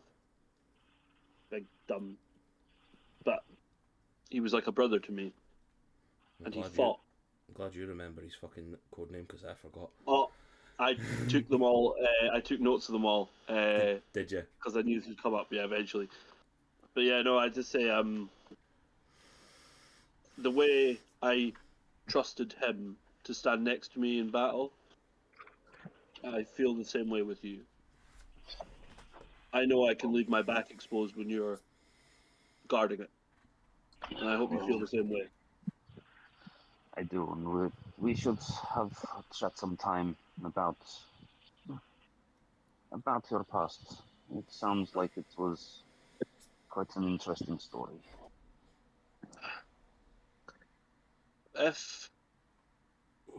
But I could remember it, all of it, but I'd be happy to tell you the things I do remember.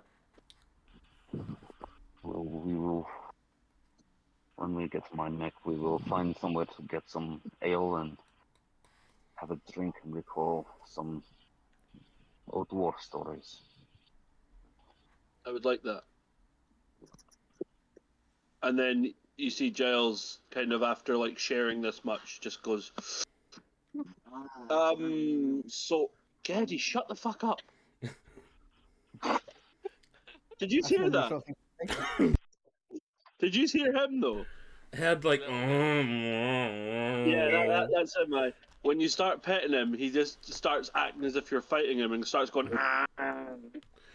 It's weird that Giles, like in this serene moment, just went, "Gary, shut the fuck up!"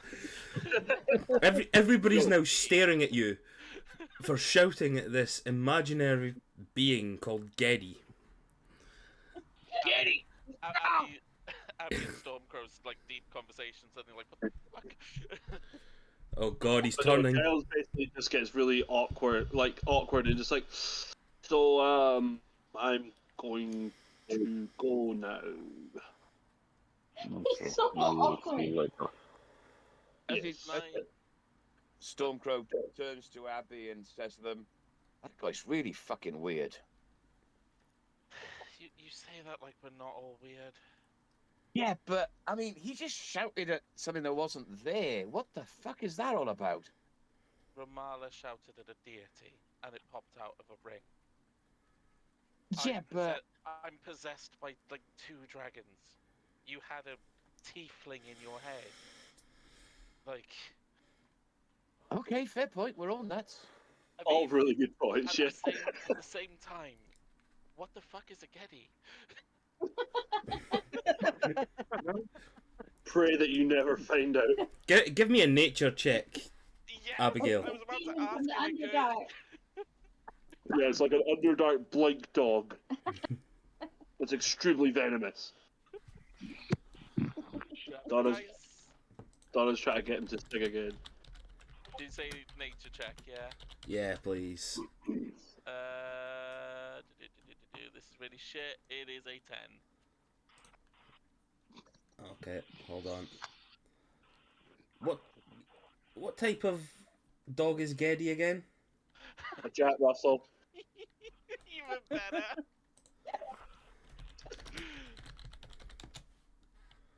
Geddy knows we're talking about him right now, by the way. He's wagging his tail at the laptop. Yeah. The ears are like flipping back and.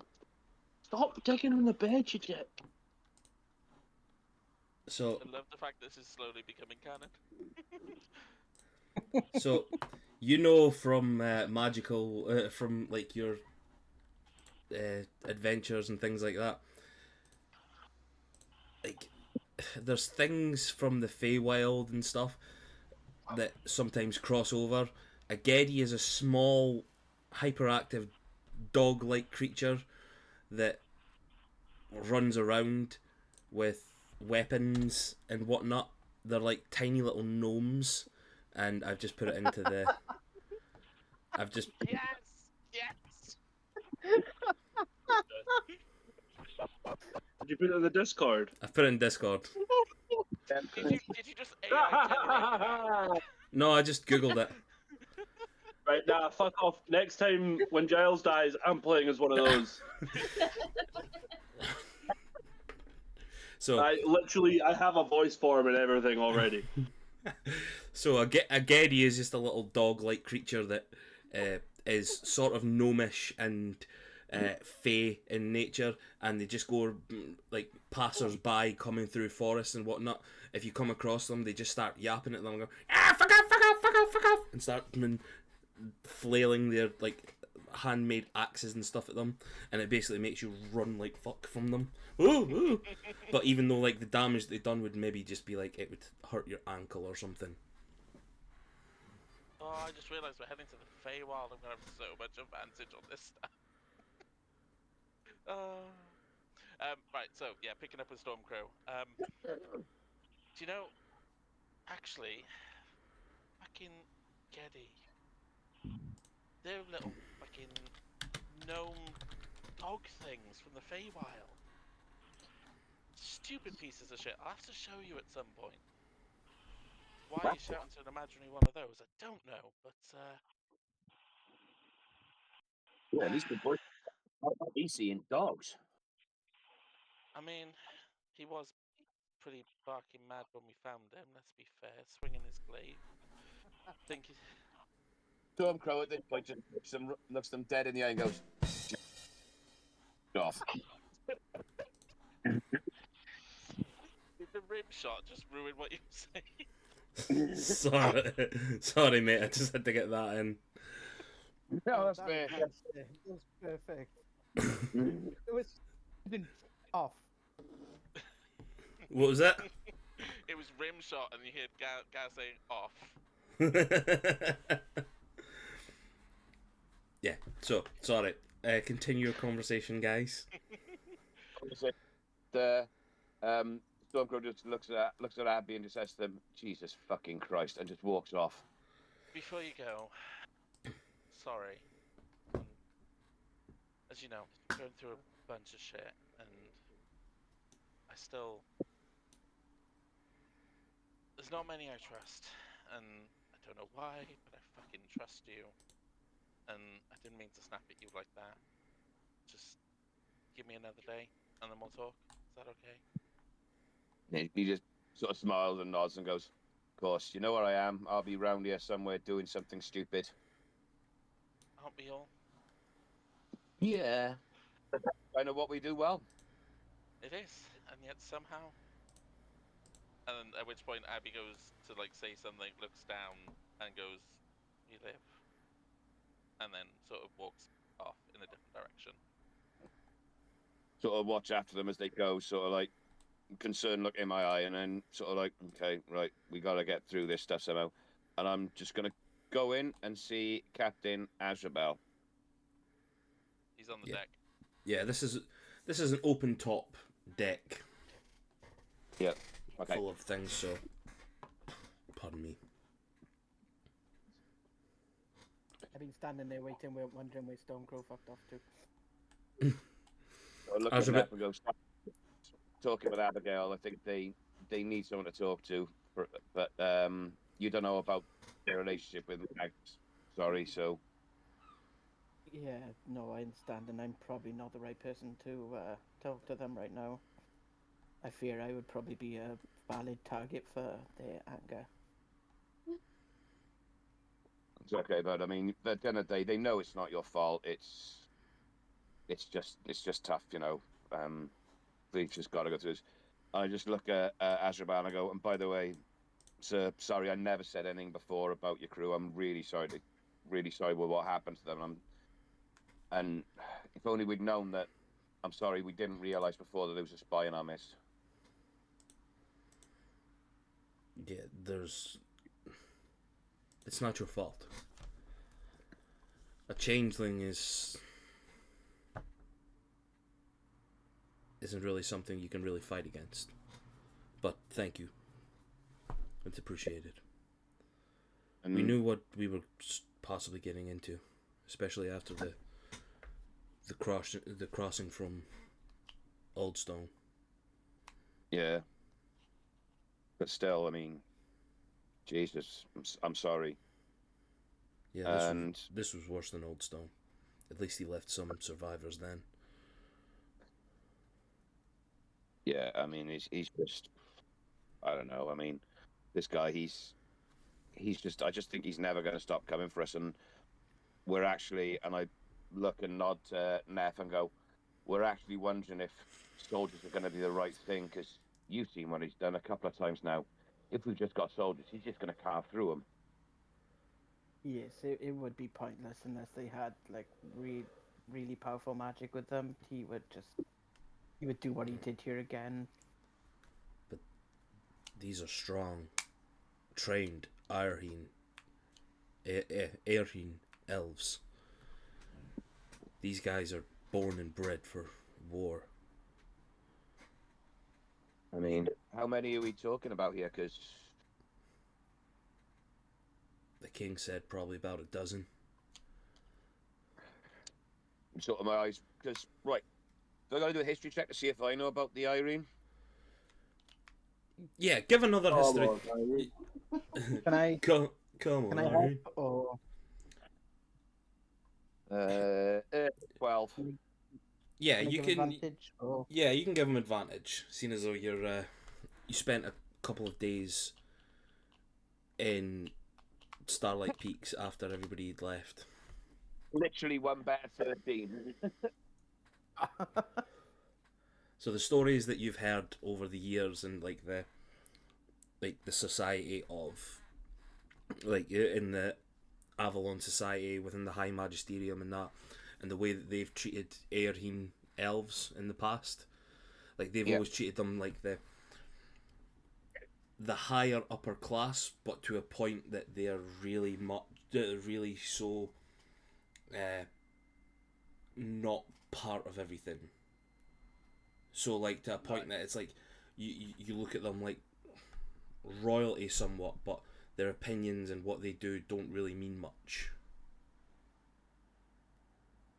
Whereas when you were in Starlight Peaks, you seen a completely different side of them.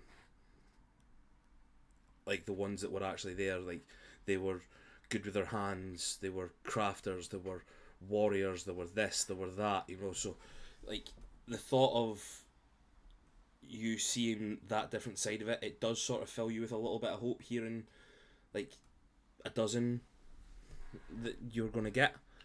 But at the same time, I would still say that from what you've seen and what you've experienced, that would still be playing on your mind with this. Okay. So it's completely up to yourselves what you want to do next, what you want to say next. I sort of look at Neff and go, I mean, if these guys, I mean, where I come from, I mean, they were basically ceremonial guards. You know, we didn't really have the issues with things, but I mean, it looked like back in Solid Peaks, they were the sort of top level. They were the king guards. They were the best. So, I mean, I don't know if they're going to be any good because I'm assuming they're going to have magical weapons. It's, the number was worrying me. So if there's 12 of them, I suppose they might. I mean, if nothing else, they could probably slow them down until we come back and help. Yeah, I mean, they might be out there because we can get back here fairly quickly. We know that. But I mean, hopefully, I mean, it'll just stop them up if they can at least slow him down. Yeah. But I don't know. I mean, I just don't want to see any more death. So I've seen so much of it already on this trip, and with everyone I mean, we want to get the boys back. I mean, God, it's just too much going on with this shit now.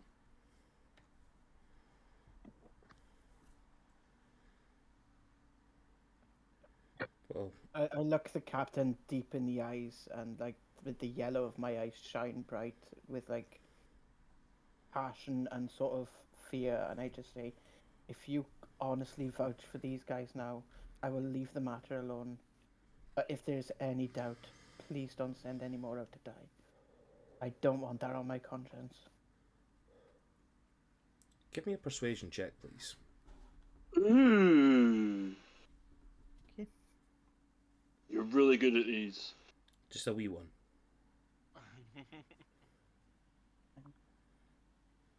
Yeah, wants to fucking load. Right.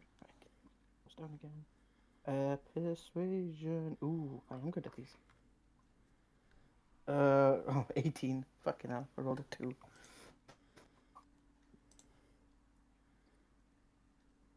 You rolled a 2 and got an 18. Yeah. Wow. Warlock for you, baby. So, Captain Azabel sort of looks you in the eyes, just sort of stares back at you for a moment, looks over the ship. I do trust them, and I do trust that they will fight to the very last man. If anything like that comes again, but if you do not want them on this ship, I'll communicate with the king and let him know. But I will need hands on this ship to help.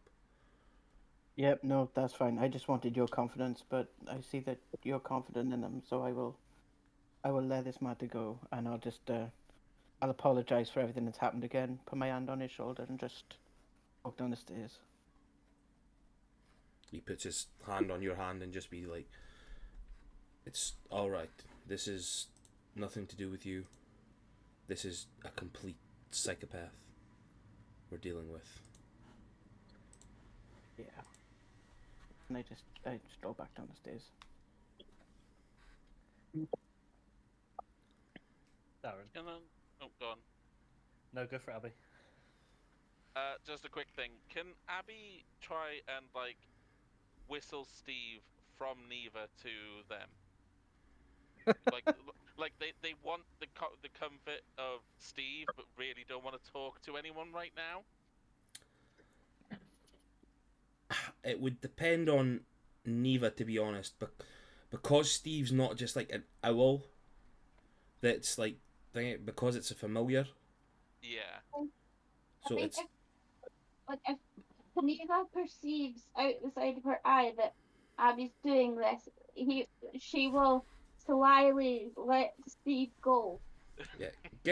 Give me a performance check, Abigail, and then a perception check from Neva. Okay. Neva's just muttering to Steve over the side of the ship for now. Performance. Ooh, first good roll of the night. That is a 19. 19. Good. Nice. 15 plus 8 plus 3 is 23. 23 plus 3 is 26. Yes. Yeah. That number. Got a 3 on guidance as well. Guidance in yourself for that. Phew. Obviously. uh, yeah, you sort of like you hear Abigail's like whistles, so they manage to sort of like, and you see like from the side eye and see the way that they're sort of holding themselves and whatnot, and I'm imagining like they're a bit dishevelled, like not keeping themselves the way that they would, and then everything that you dealt with the night before, having to get their body moved away from overexertion of magic and whatnot. You sort of see what they're looking to do, and just like your like mental link with Steve, just saying to him, go to them, Go and comfort. and he flies over to Abigail. Thank you. Vondra, what was it you were looking to do?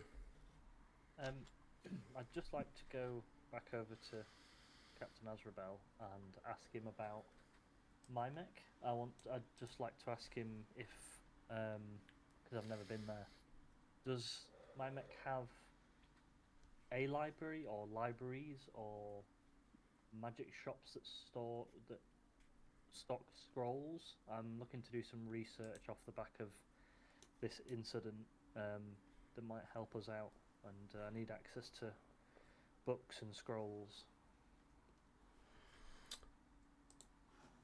Yeah, so Azrael will turn around and just basically explain to you what Mimec is. It's a World Tree City. Mm-hmm. It's which everybody on Idrisil would know. A World Tree City is basically a giant city that has been built around that continent's world tree. Yeah. So a lot like your hometown of Daggermenel. Mm-hmm.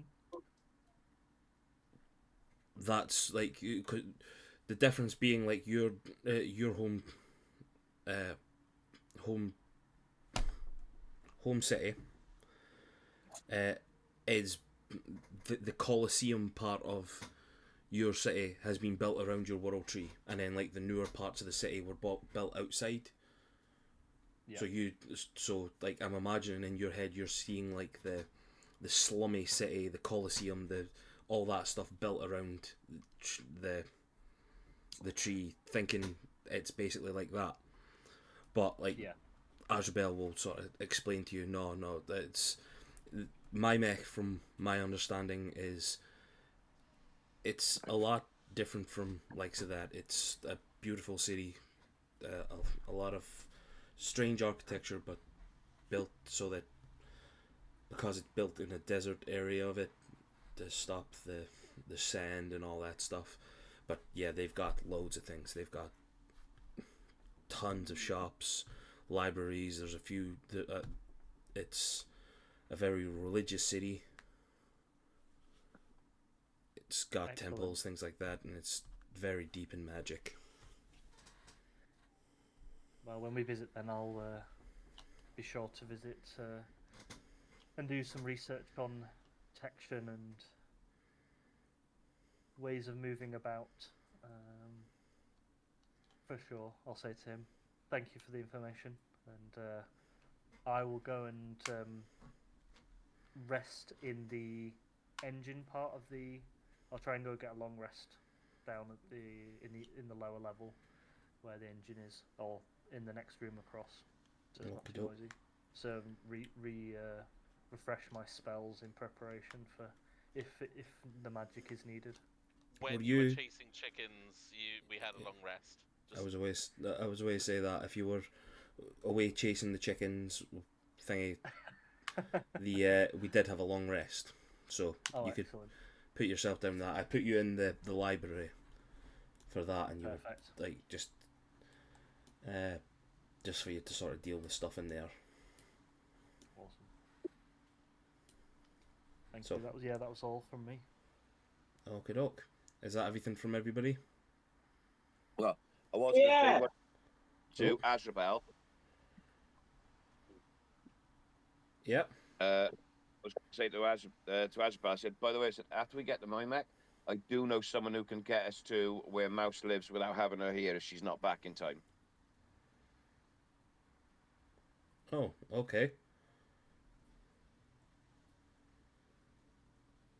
Emerus knows exactly where she lives. He spent a lot of time with her, and I know for a fact that he knows where she lives. Oh, that's fine.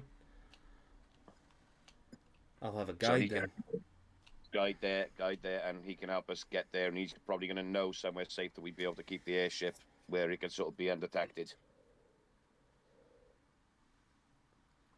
Sweet. Do you want me to give the bit a shout? Yeah, if you want. So to sort of walk out on the side of the deck. Oh yeah, and just yell, Emerus, get your big blue ass up here and explain to the captain how we're going to get the Mouse's place. Emrys just comes like meandering over. What is up, my friend?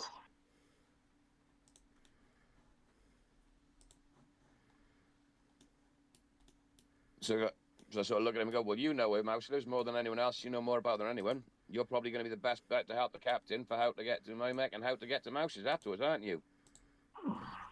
Probably yes. I did spend some time with Mouse and her father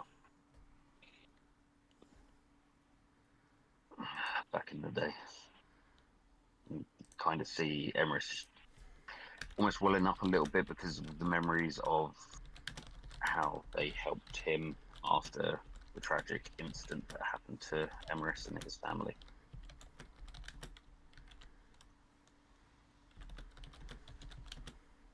So, yeah, I'm just going to put my arm on his shoulder. I know it's that big camp, but she might be able to. She might meet us back there because she might want to go straight back there to meet us. Well, she will return to me. So yeah, if we're there, then that works in our favor. That she will just come back to us there. She does live on the outside of a small town called Downspar. It's down in the swampy regions. If the captain has a map, I can kind of point out the sort of direction. So he pulls out his map.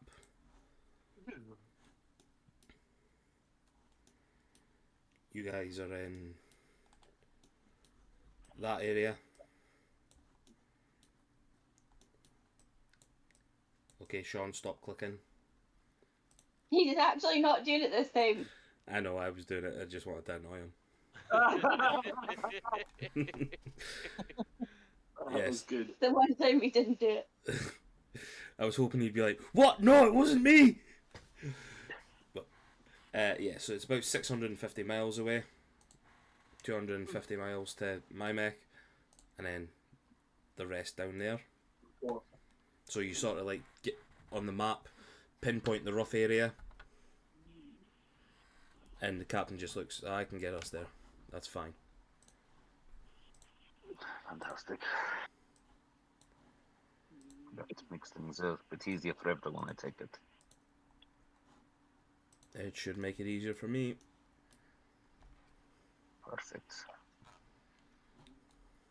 So I sort of gently punch Emrys on the head and go, well, I guess it means we've got to go around and fly the bloody ship now to get everything working. So you better go around and kick everyone's ass to make sure they can do something. Yes, well,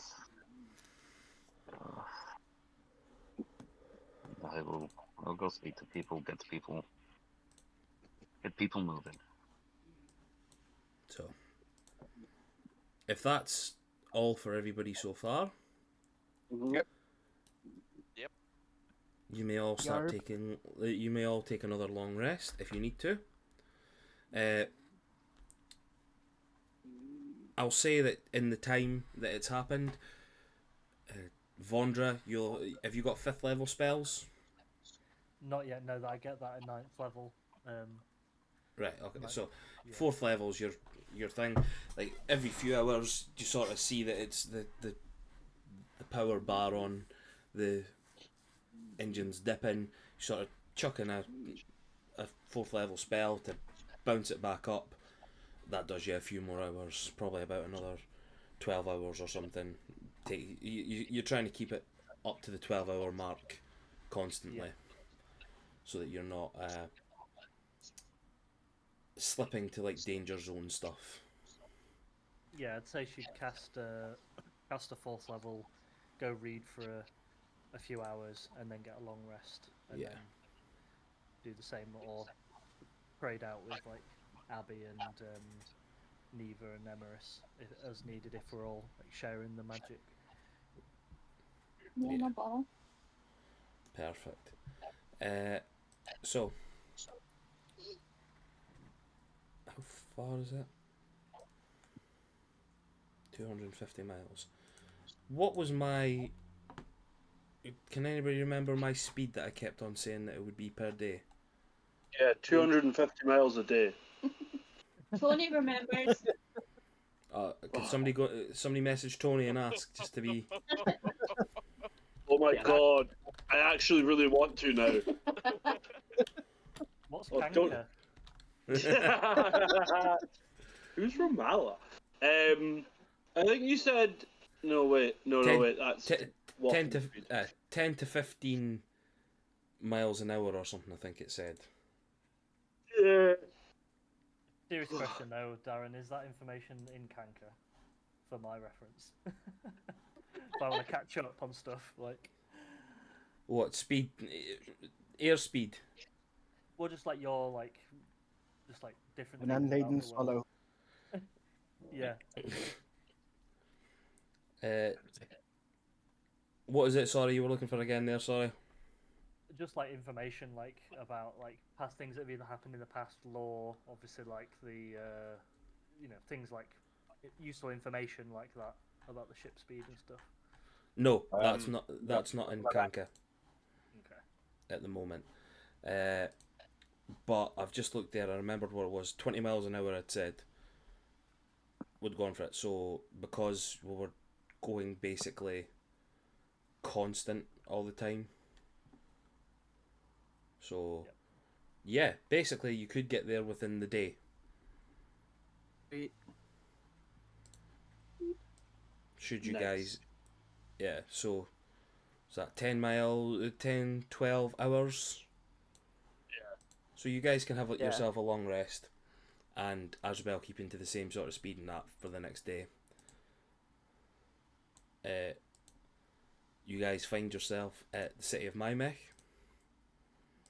Oh, I need to find the stuff for it now.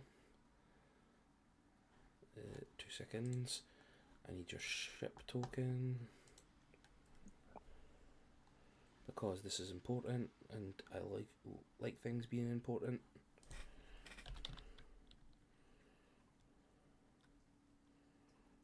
If it will fucking show up. Yes, there. Well, there it is. Yay! Yay! It's very good. Very, very good. And welcome to the... This is your first World Tree city that you've actually been to. Jeez. Wow. Hats off to you, Dad. Yeah, hats off to the person that made it. Yeah, Fucking fancy. you did a good job stealing that. I mean, it was an excellent choice of thing to steal. It was. I the Dundonian in me knew exactly what to take. Nice. Regional racism. That's always the best, isn't it? So. New level of racism. So you guys, on the approach to Mymech, for probably a good 100 miles before you got to the city, you started to see the top of their world tree, and then the closer you get, you just see this absolutely gargantuan magical tree, just sort of wrapped right like near enough on top of the city, but it's like on a massive hill. The city's been created at the foot of the hill, and you sort of open up and see the grandiose style of it. There's sort of small, not townships, but more like hamlets and that, like around the base as well. But the grand city, the giant city itself, is sort of within a ravine along the river banks and whatnot, and you see like all the small boats and things going up and down the rivers. It seems to be like you know when you play, if anybody played Assassin's Creed Origins, you know, like the boats that they would use on the Nile. Ah, yeah, I know. Yeah, those sorts of boats. It's not anything like, even though it's got sails on the pictures, it's nothing too major. It's mostly like massive poles, like gondola style, but sort of flattened out and whatnot. And you see people going up and down. Seem to be a very grandiose yet simple city. A lot of like clay buildings, brick, all that sort of stuff. It's not got the same like, what's the word I'm looking for? You know when you go to like a city in Britain and it's got that sort of cold, grey mentality, but when you go on holiday to like say like Turkey or whatnot, it's got that strange sense to it. Yeah. It's got that to it, you know, like the this seems to be more of an ancient sort of city than it is like say when you were in Apleona, which was like brickwork and all, like new brickwork and things like that. This seems to be older style. Going back, goes more by the weather here. Is where the ship Psychon is that where the ship comes into dock, or do we land somewhere else? Yeah, so when you guys are coming in, it doesn't seem to be much need for airships in this town. There doesn't seem to be much, but you see Azrael sort of looks down, sees the main port area, and there is a small tower that seems to be large enough to house an airship, and if he wishes to, he could sort of land it into the water as well. So he brings it up and basically gives you guys an area to disembark should you need to. Also, this thing can float as well. It doesn't. Yeah, just, this is a converted normal ship, like a water ship, so it can go in the water or it can go in the sky. Love it. Cool. So, you guys are free to make your decision where you want to go next. I'll say to everyone, I think we all need a drink.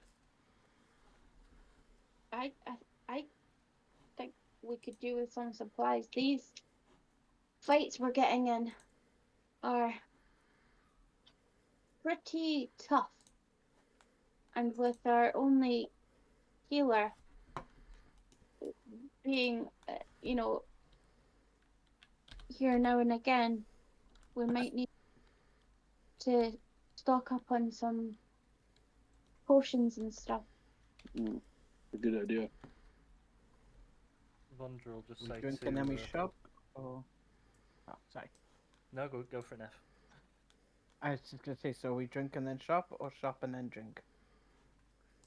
Well, I'm one step ahead of you there, and Vondra will, you'll see Vondra's already putting a little hip flask into her her hip tankard, and she's walking off the ship, like doing pre-drinks effectively. Guys, come on, it's pre-drinks, come on. And she'll offer the hip flask to anybody who wants to take it, and she'll just say, shopping or drinking either way. I'm drinking on the way to wherever we're going.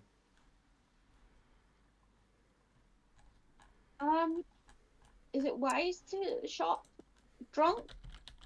It's more fun, That is very true. and I mean, it's not like we don't have gold to burn. Yeah, I wouldn't go about the place just bragging about how much gold you've got. Well, no, I'm only saying it because we're on the ship.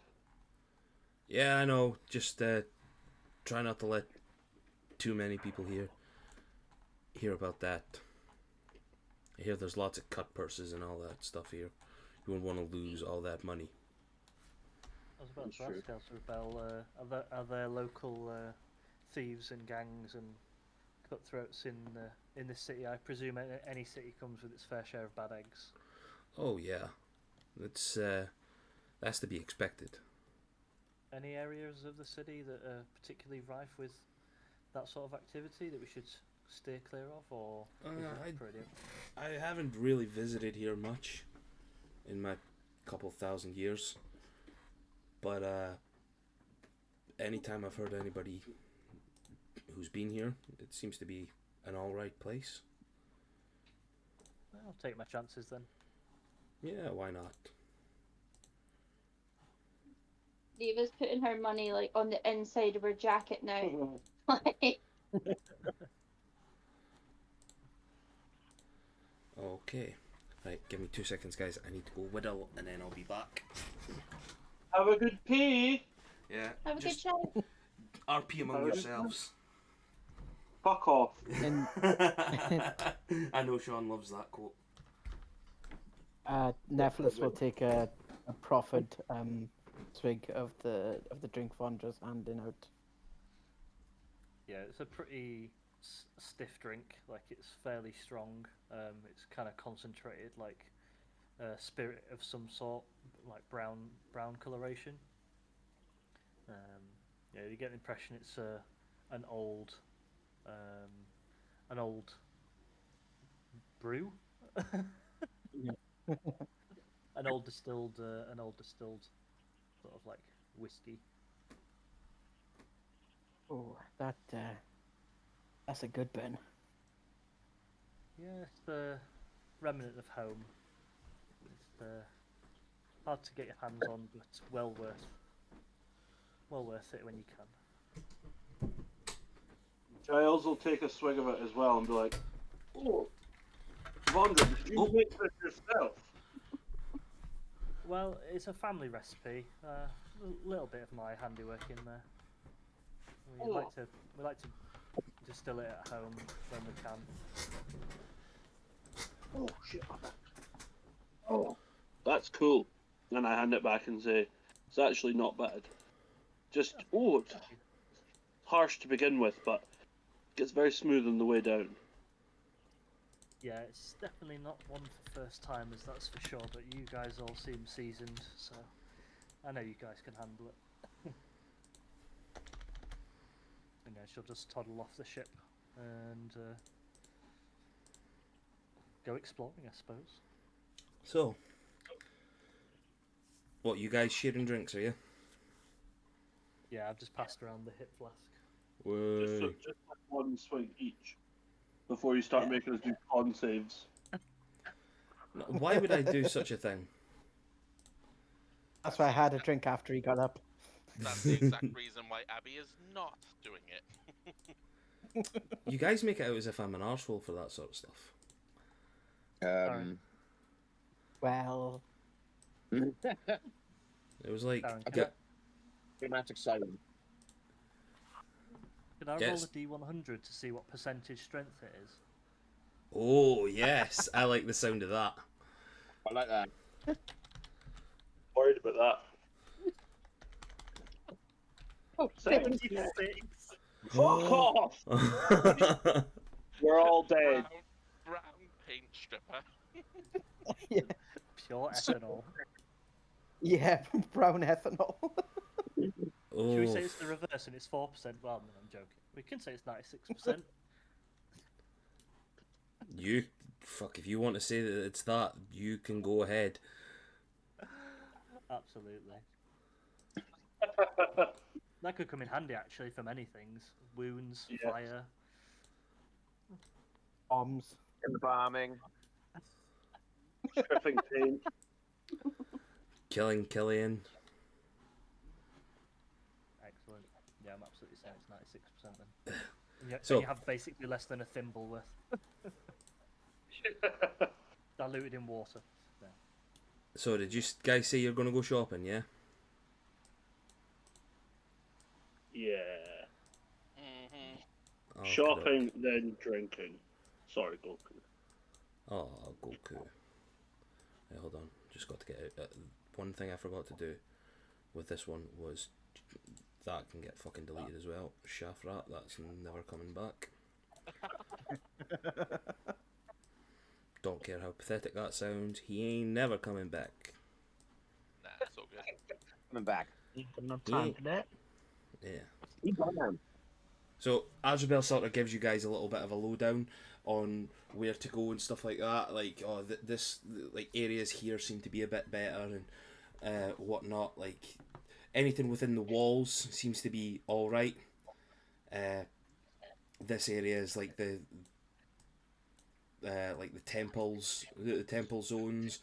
This area seems to be an area of learning, and like shopping areas. Anything outside the walls seems to be more not slums, but it seems to be like where the traveling caravans and all that is, like a sort of makeshift bazaars and stuff are all up. But anything within there, you should be good, but just to keep an eye on everything for yourselves. Where did you say the learning was? Sorry, I didn't have the map open. The learning area, sorry, is like there, so it seems to be like where he knows like the like a mage guild and things like that is, and libraries and like magic sales places, and then like there's the temple over there, and the rest is all like shopping areas and residential and whatnot.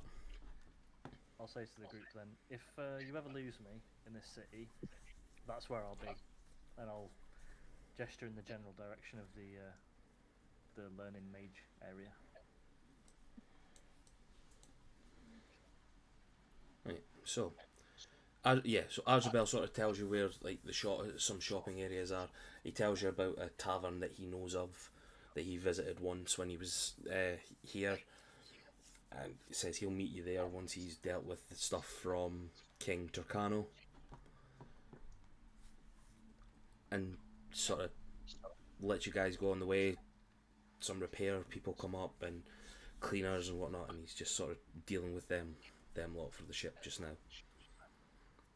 So can I get a survival check from someone, whoever wants to do it? Oh, me. I just rolled. Oh, there you go. Oh, okay. Yeah, can you roll the guidance for me then, Donna? Oh, for God's sake. I mean, I'll help. I was literally about to say I'll roll it, and then you were like, I've already rolled the dice. If that's okay I with rolled you, a Dan. 9. You rolled a 9. Yeah. I'll say that Abigail can roll as well, so the two of you can be sort of the guides. I was really wanting to get us You lost. get a 2, Abby, on guidance. Oh, a 2 on guidance as well. Yeah. Okay, so hang on. 21. 21. So Any- an anyone? overall 30. Yes. It's a good score. Yeah, so you guys come away from the tower and come across like the little bridge and that, and then Giles is like, ah yes, this way. Sort of turns himself to start going like towards like the giant sphinx and the world tree. But Abigail, even though they're sort of still in the world of their own, manages to sort of grab him at the same time and says, no, Azrael told us to go this way for the shops. And yeah, come on, let's go. Oh, my apologies. Thank you, Abigail. So as you guys are sort of wandering down, you see there's a good few shops there, all sort of different. You sort of come across a general store bit, and looks to be open. You open up the door, I'll whisper to Abby. I think the drink might have gone to Giles's head a little bit already. I think it's his old age. I should have actually made Giles him. will, Oh, very Giles quickly. will, Hang on, on hang you on. go. Before we do that, because I've been waiting weeks to do this now. Abby responded in halfling, by the way. Oh, awesome. Vondra will look pleasantly surprised and just like have a cheeky grin over her face and be like, a person of culture, I see. How wonderful. Yeah, and we'll just say, so where Get did you learn that from then? Where I grew up, there was a small cluster of your people. I was familiar with a few. How wonderful. We'll have to conversate some more, and you'll have to tell me all about it at some point over Indeed. drinks, maybe. Yes, if you Oh, if you'll, Get- well, yeah. get a room, Abby's you two. still a bit clustered. This is going to end in sex. I feel. Fingers crossed.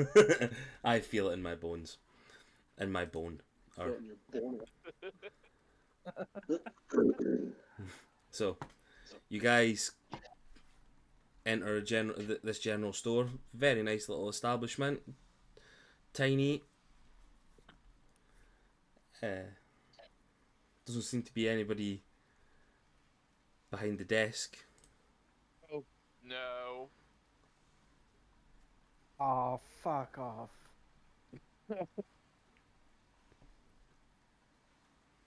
Would anybody like to do something? Giles will draw his glaive and utter the word vengeance. Perception No. check. Holy joke. Stormcrow is standing right by the door.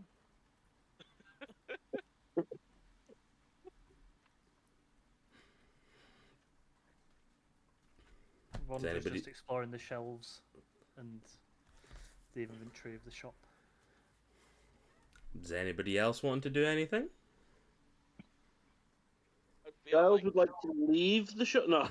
Hello, and Grow up. Vondra, what was that, sorry? I'll call out to see if anybody's. Hello. Oh God. Yes. Anybody- Sorry, give me 2 seconds, please. A man called Betty.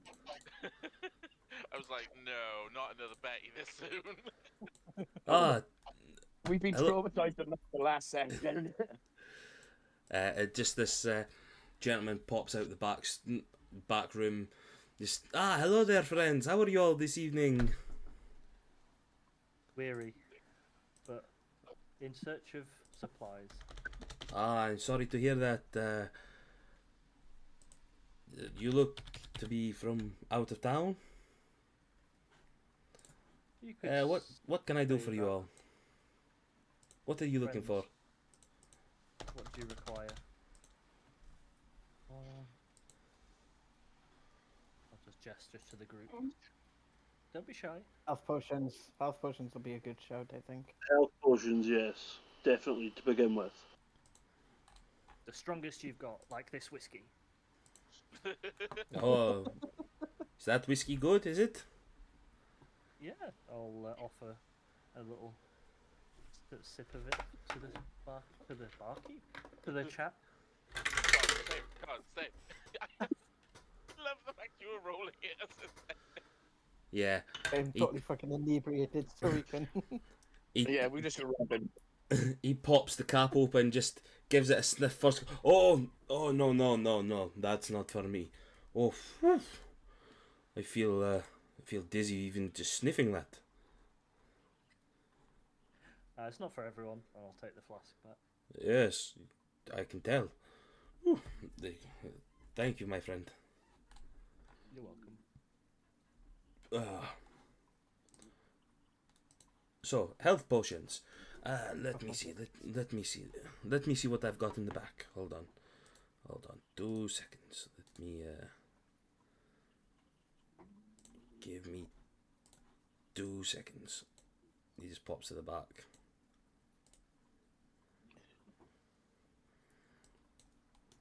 You just hear him rummage about. Oh, where is it? Where is it? Ah, there we go. Ah, here we are. He comes up with this like massive case and just sort of. You hear some rattlage in the box, and he just opens it up. You see a massive case of health potions, sort of tiered. Like the box opens up and it just sort of like sprouts open. You know, like one of those like traveling salesman sort of fucking suitcases, Yeah. and it opens Oh, up. I love those. It just sort of, what are you looking for?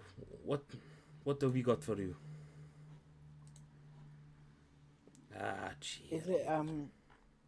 Is it different types of health potions, or is it like all one type?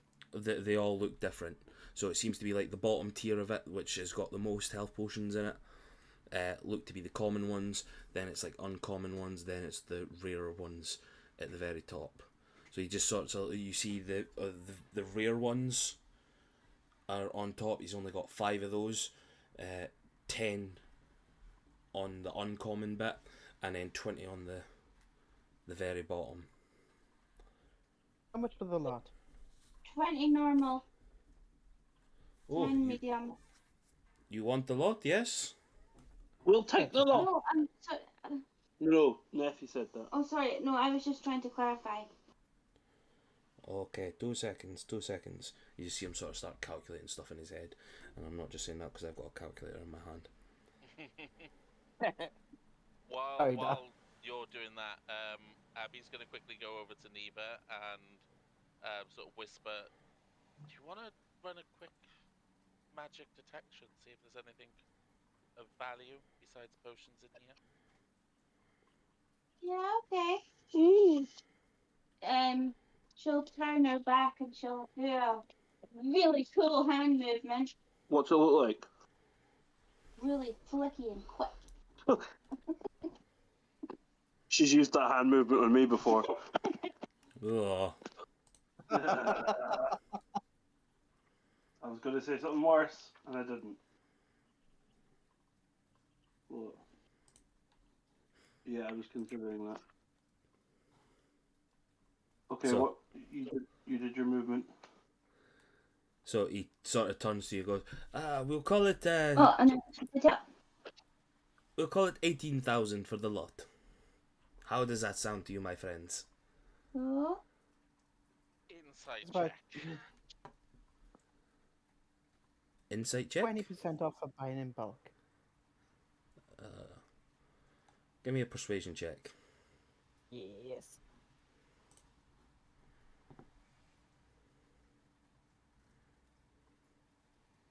Uh, 31. Jesus Nice. fuck. My eye. Well, I don't think I need to do the insight check now.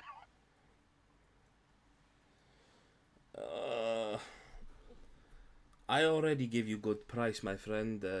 Call it 15,000. What did you say? Everyone split it evenly? Take the lot? Yep, works for me. I'll give you some money. Darren, how many potions are there? Did you say? 20 rare, 10 uncommon, 5 rare, correct? Yep, so that's 35 potions. Decent. Yeah, happy to split that.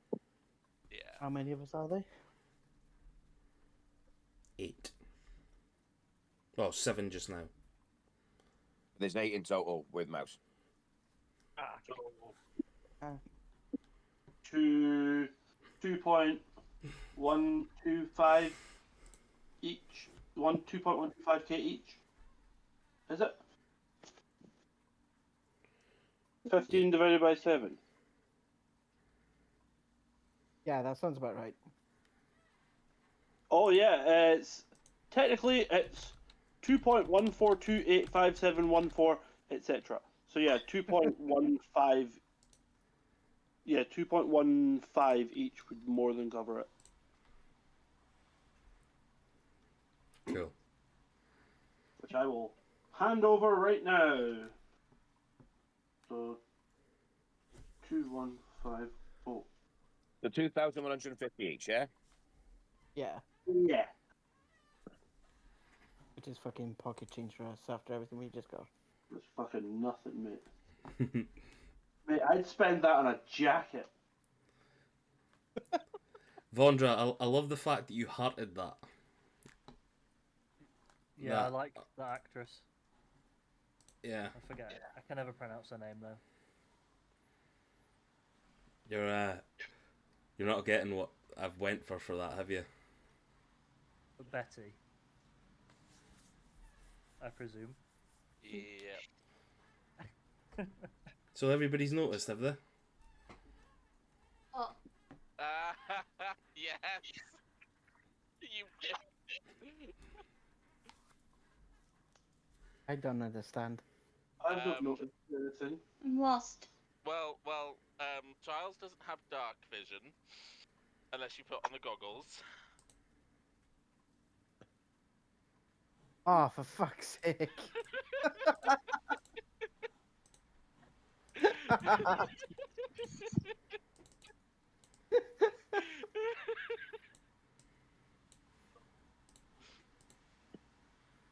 Someone's gonna have to explain.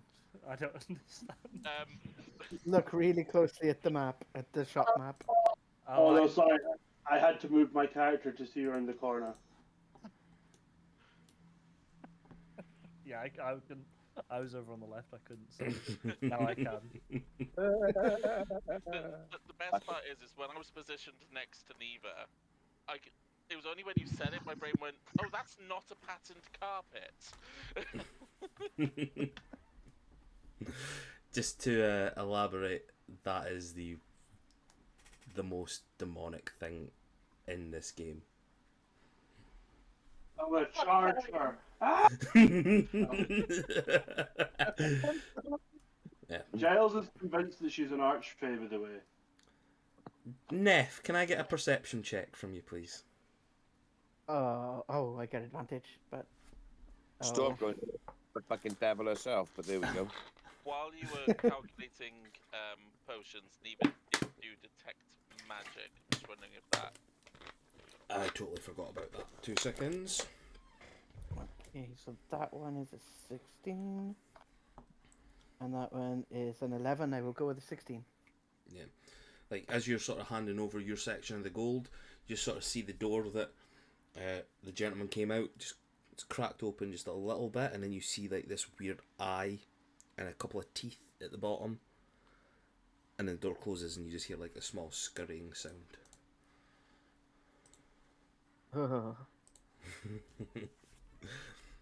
So, detect magic.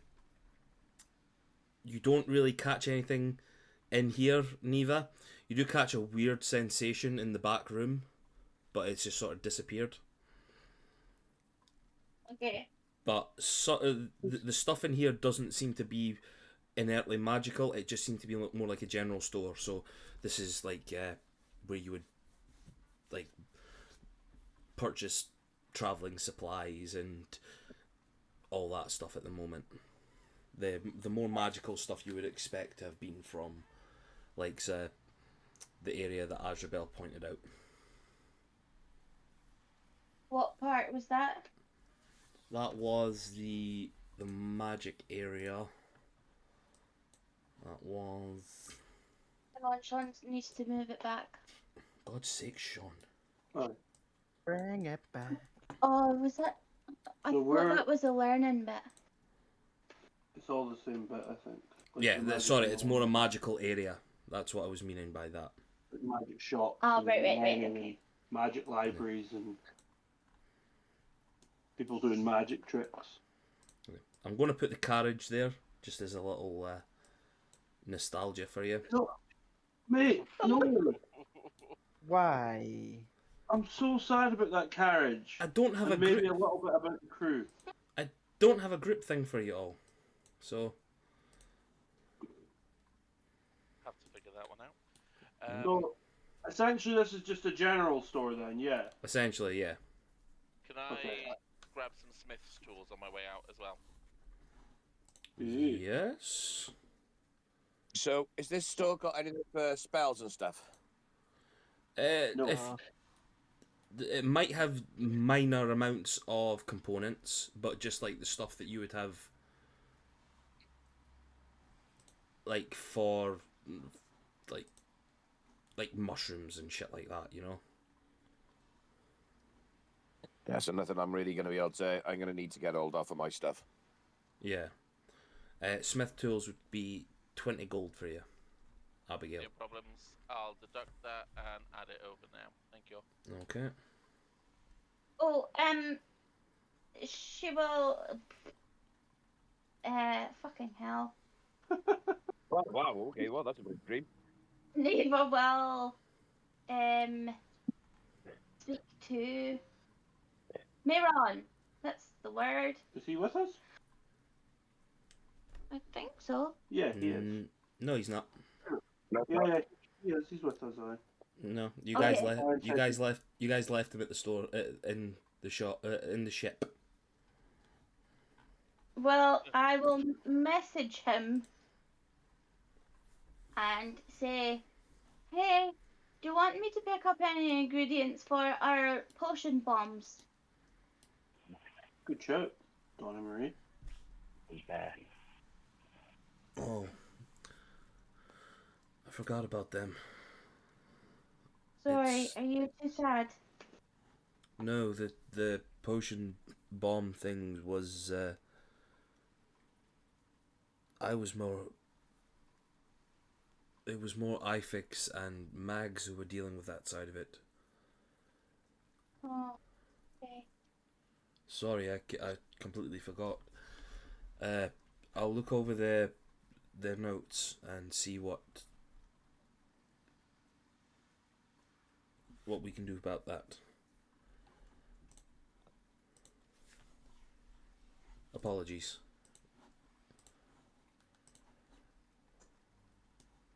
And he just sort of goes silent.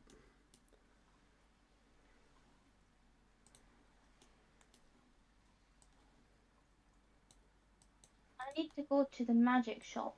Yeah, same. Take you to the magic shop.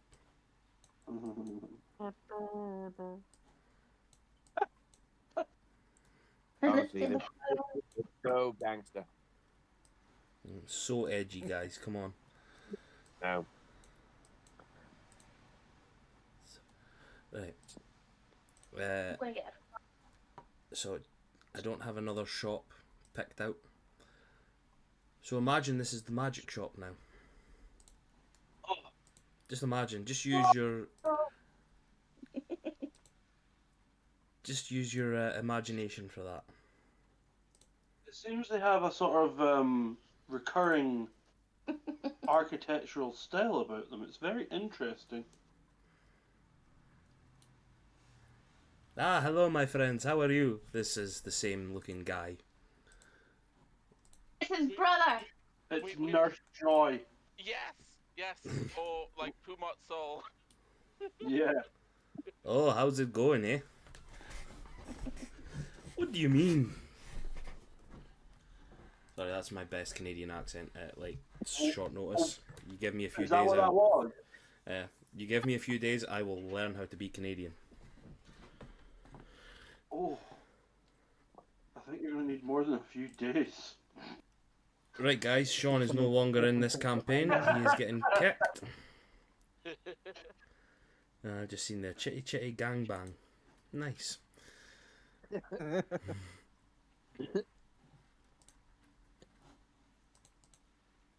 Yeah, so what is it you're looking for a magic shop?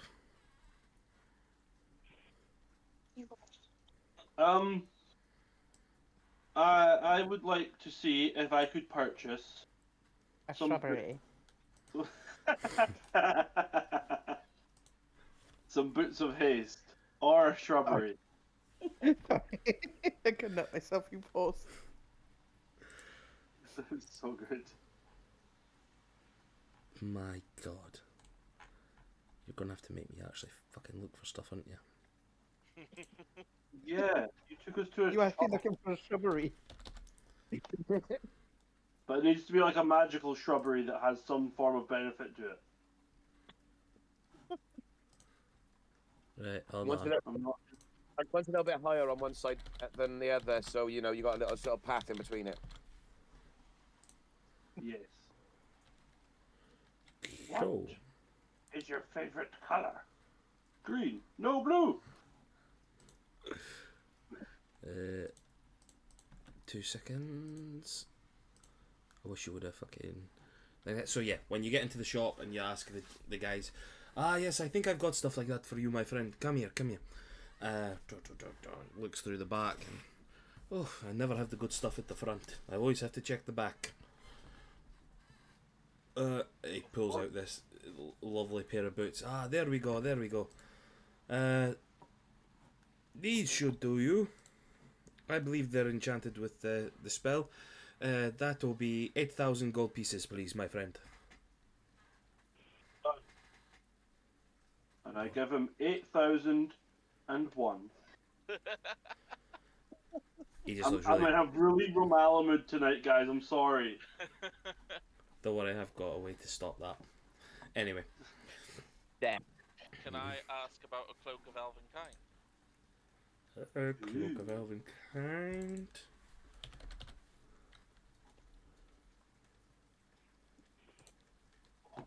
Cloak of Elven Kind. Yes, that's no problem. He'll sort of go in the back, have a look, brings out this lovely green and golden, like, green cloak with, like, golden inlay and things like that on it. So, this will look really good on you. We call that 6,000, my friend. All good. Done deal. 6,000? That sounds like a bargain. 6,000, yes. I mean, I'm gonna sort of copy Giles a little bit. 6,001. Very good, my friend. Thank you. Abby, did you hear that? It's green, gold, and green. Double green. And you can see the drinks going to Vondra's head a little bit now.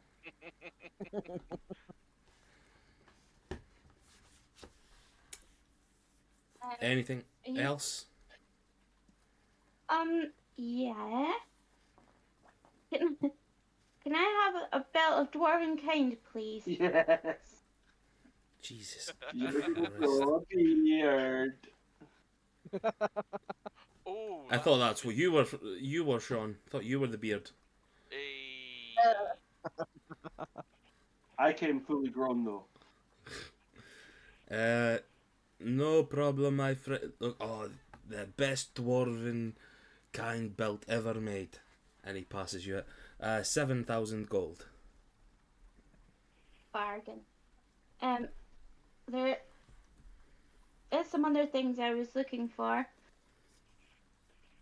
Hang on, I'll put this in. Darren, I've only got three attunement slots still. Did I not sort your thing out? No. And I've only got. Got one space left right now, but it was just a heads up. Yeah, I'll sort it out when we get finished up. I've only got 5. Sorry, continue. And the other thing I was looking for was a mantle of spell resistance, if you have one. I believe it's a blue. Believe it's a what? Apologies. A blue. A blue. Mantle of spell resistance. Oof. Oof. Now, this is these might be a bit more difficult, my friend. It's Okay. one of our finer stocks.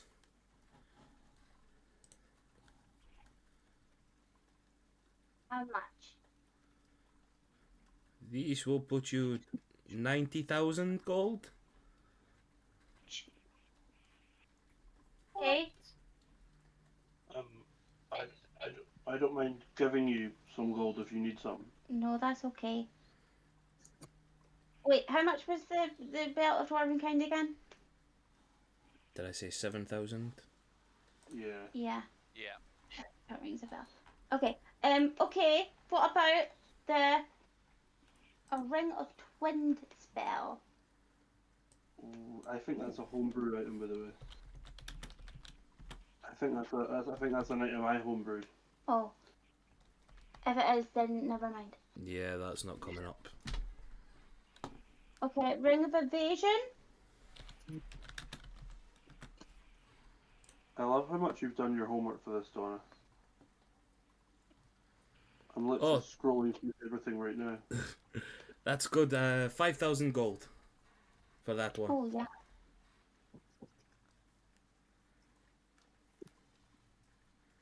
Thank you. I will hand over 12,002 gold.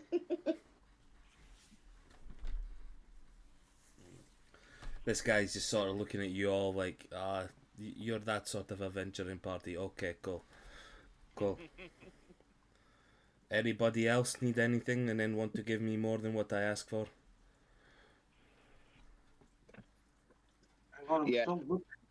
I'm gonna On you go go. there. The bag of holding. Oh, Oh God, yeah. Oh,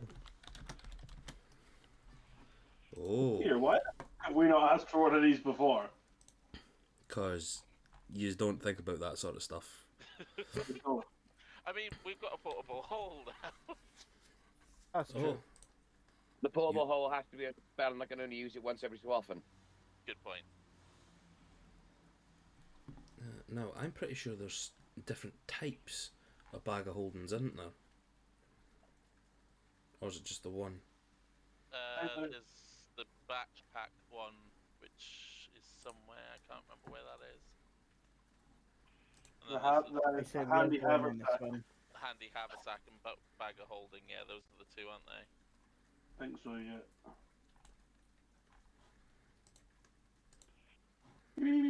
So he turns around and says that to you.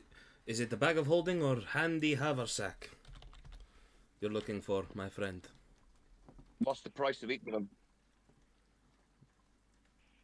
Oh, you gave me 2 seconds. The handy haversack I know can only hold so much. It can't hold as much as a bag of holding can. Okay, bag of holding, that is it then. And he just throws you a bat. He sort of throws it up onto the top, onto the desk. Bag of holding, that give you 6,000 gold. How about that? Oh, I'll take it. Give him 6,010.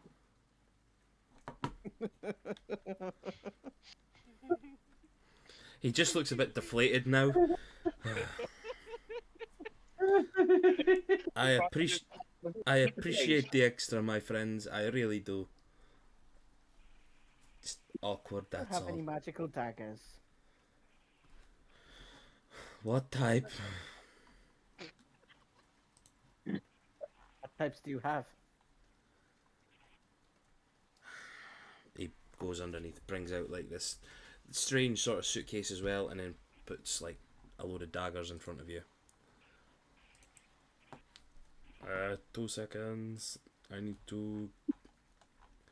Weapon shop. Weapon shop. Where's the weapon shop?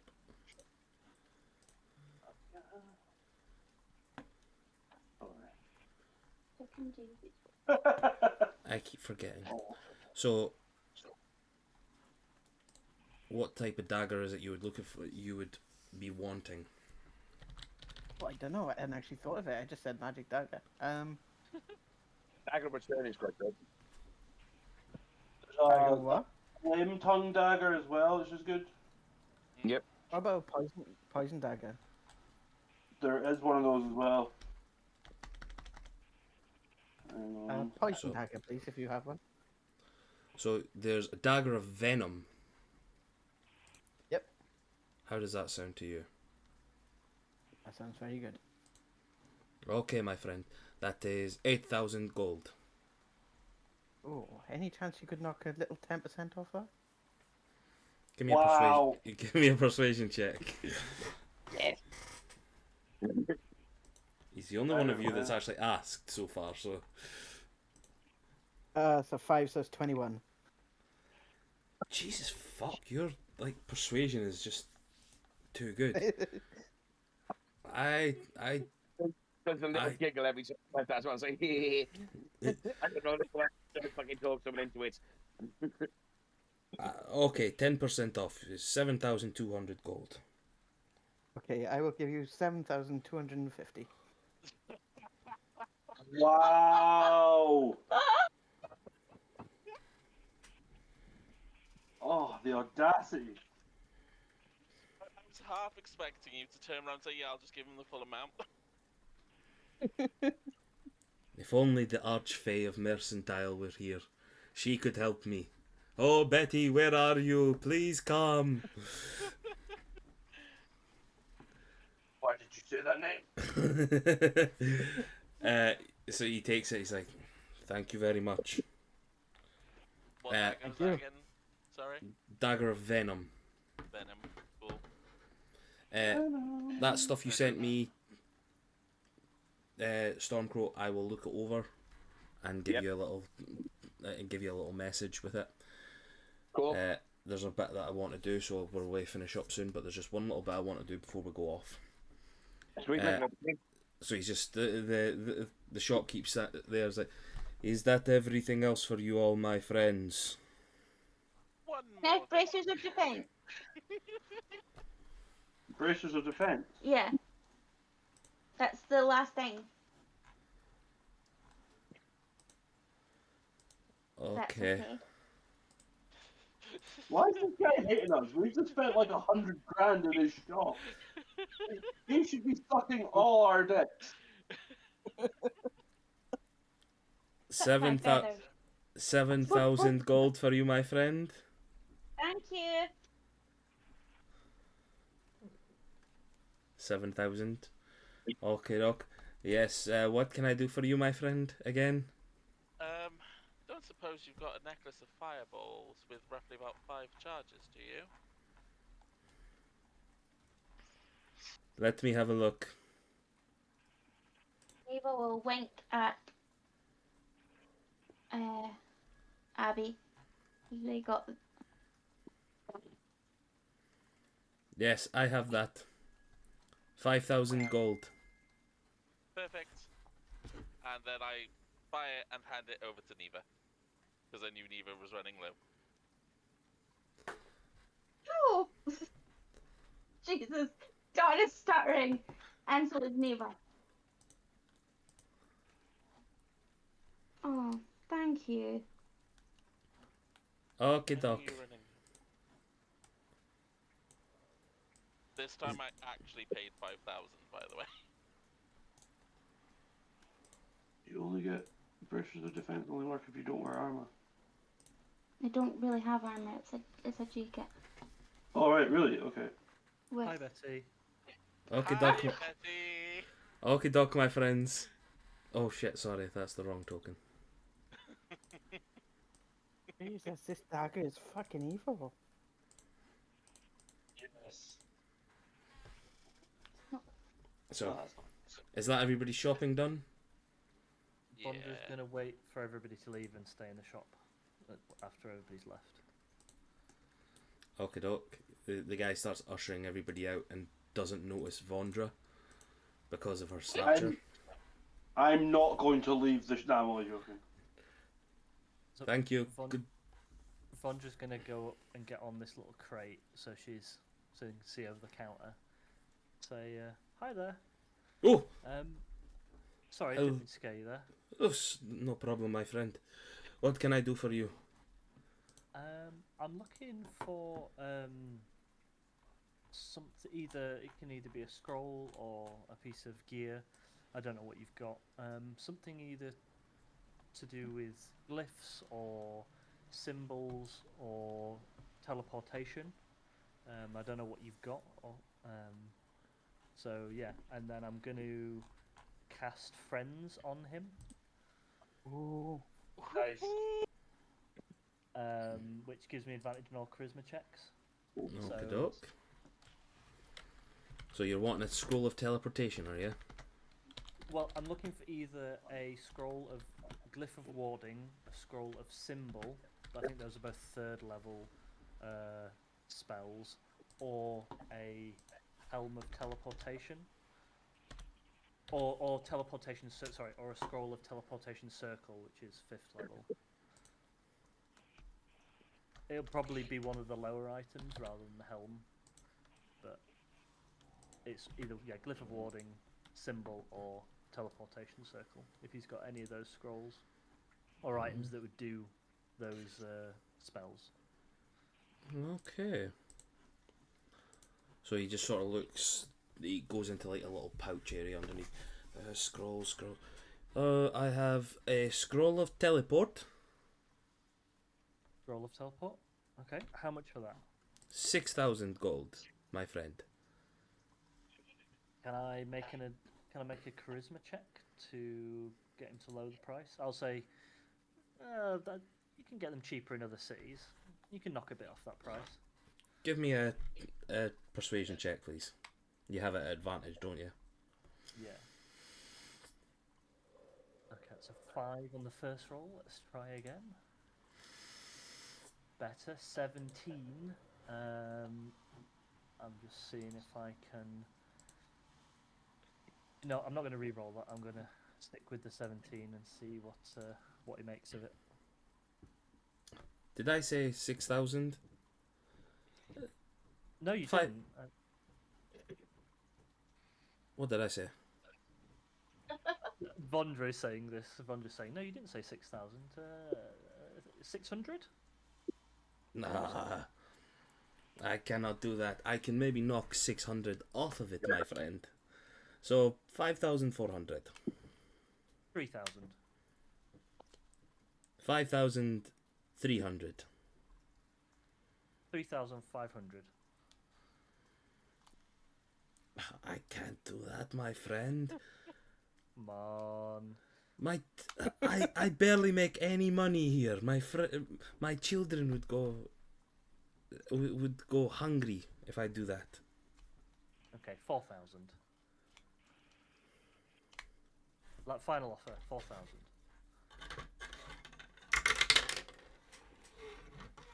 I fucking hate that dice. That's getting binned. Okay, for you, my friend, 4,000. Done. And I'll hand that over. And then I will scuttle out of there after the group. Thank you. Have a good day. Before the friend's spell wears off.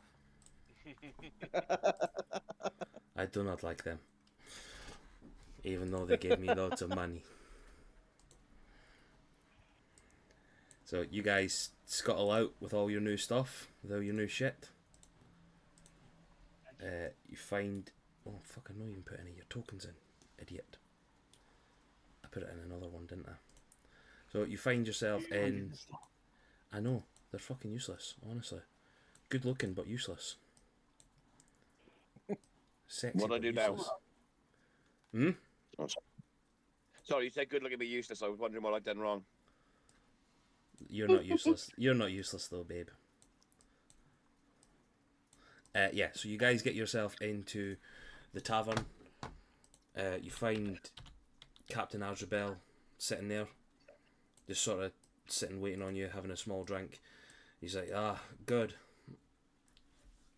I met up with the soldiers, and I messaged King Trocano. He's told me to keep a few of them back, just in case, but the rest of them have been sent home, so I've kept about half a dozen. But I've still got some sailors there as well. If you could even call them sailors now. Aircraft? Anyway, it's by the by. But one of them brought a gift for you all after I told him everything that happened the other day.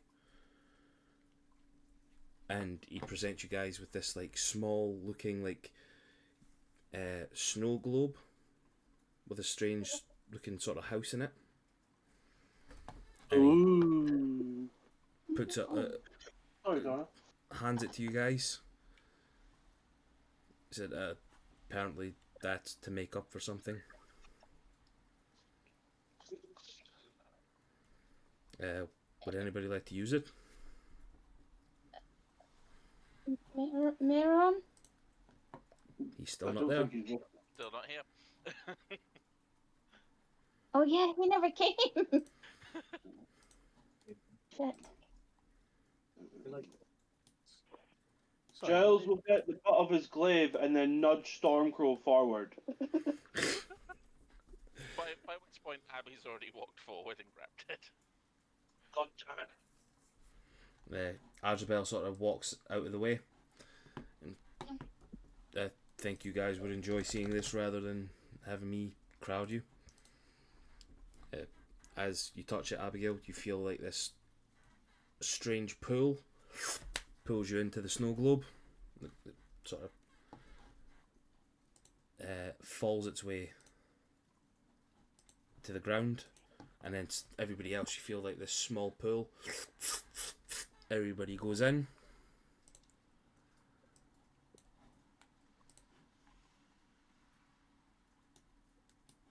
And you find yourself in the Bottled Inn. What? Ooh. What's That's- that? That's a genius name. Yep, love that name. And behind the Marriage. bar, you see a familiar gentleman Oh, Where is it? standing there. I'm trying to Right. fucking find his token so I can remember his name. running through my notes at the same time. This is gonna be a fucking ball ache. What's this guy? I've Ah, never there seen we this man before in my life. And he just turns around to you all and says, hello, lords and ladies of Starlight Peaks. I hope you'll remember me. Ebard Molinar, your attendant, at your service. Oh, Oh, that cunt. It's the attendant from you, the castle. do you This live in a snow globe now? King Torcano has asked me to take over the residence of this place and to keep it nice and fresh for you all for when you need to rest. This is to make up for what happened to your carriage.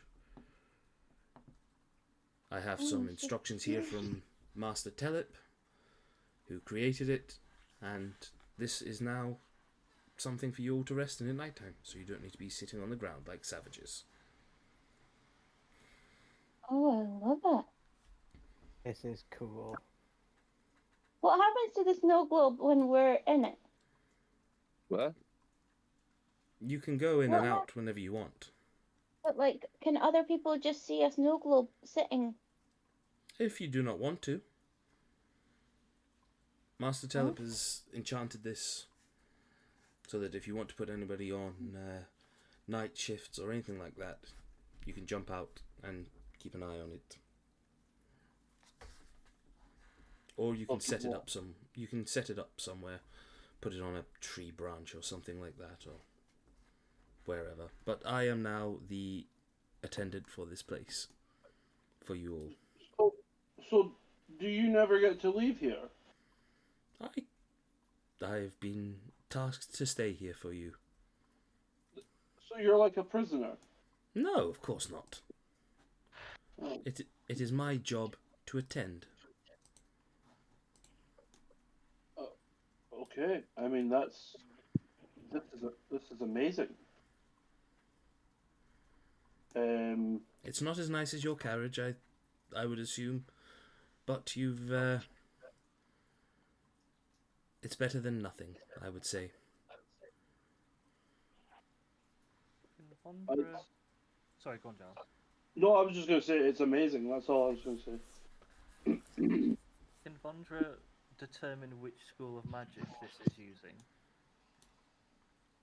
Oh fuck! What is it? Conjuring? It's yeah. It'd be a mix of like conjuration and transmutation and things like that. It's like a lot of everything rolled into one. Now this is some serious magic. I'll say that- to the bar. Sorry, Neva, go on. No. Sorry, I didn't realise I was so close to the mic. I was just trying to whisper to Sean. That's all right. I'll just say to the barkeep. I'll introduce myself and say, "Hi, I'm Vondra. I'm new here. Who's responsible for this incredible snow globe? bottle Master thing? Master Telip. He was Elliot. yes. And you and I have met before. I was the attendant to show you around when you joined the group in the chambers in the Apologies, castle. I've been day drinking. This is strong stuff. So yeah. Not my, at all. Not my at all. Vision and memory's a bit hazy right now. Do not worry about it. I take no offense to this. So,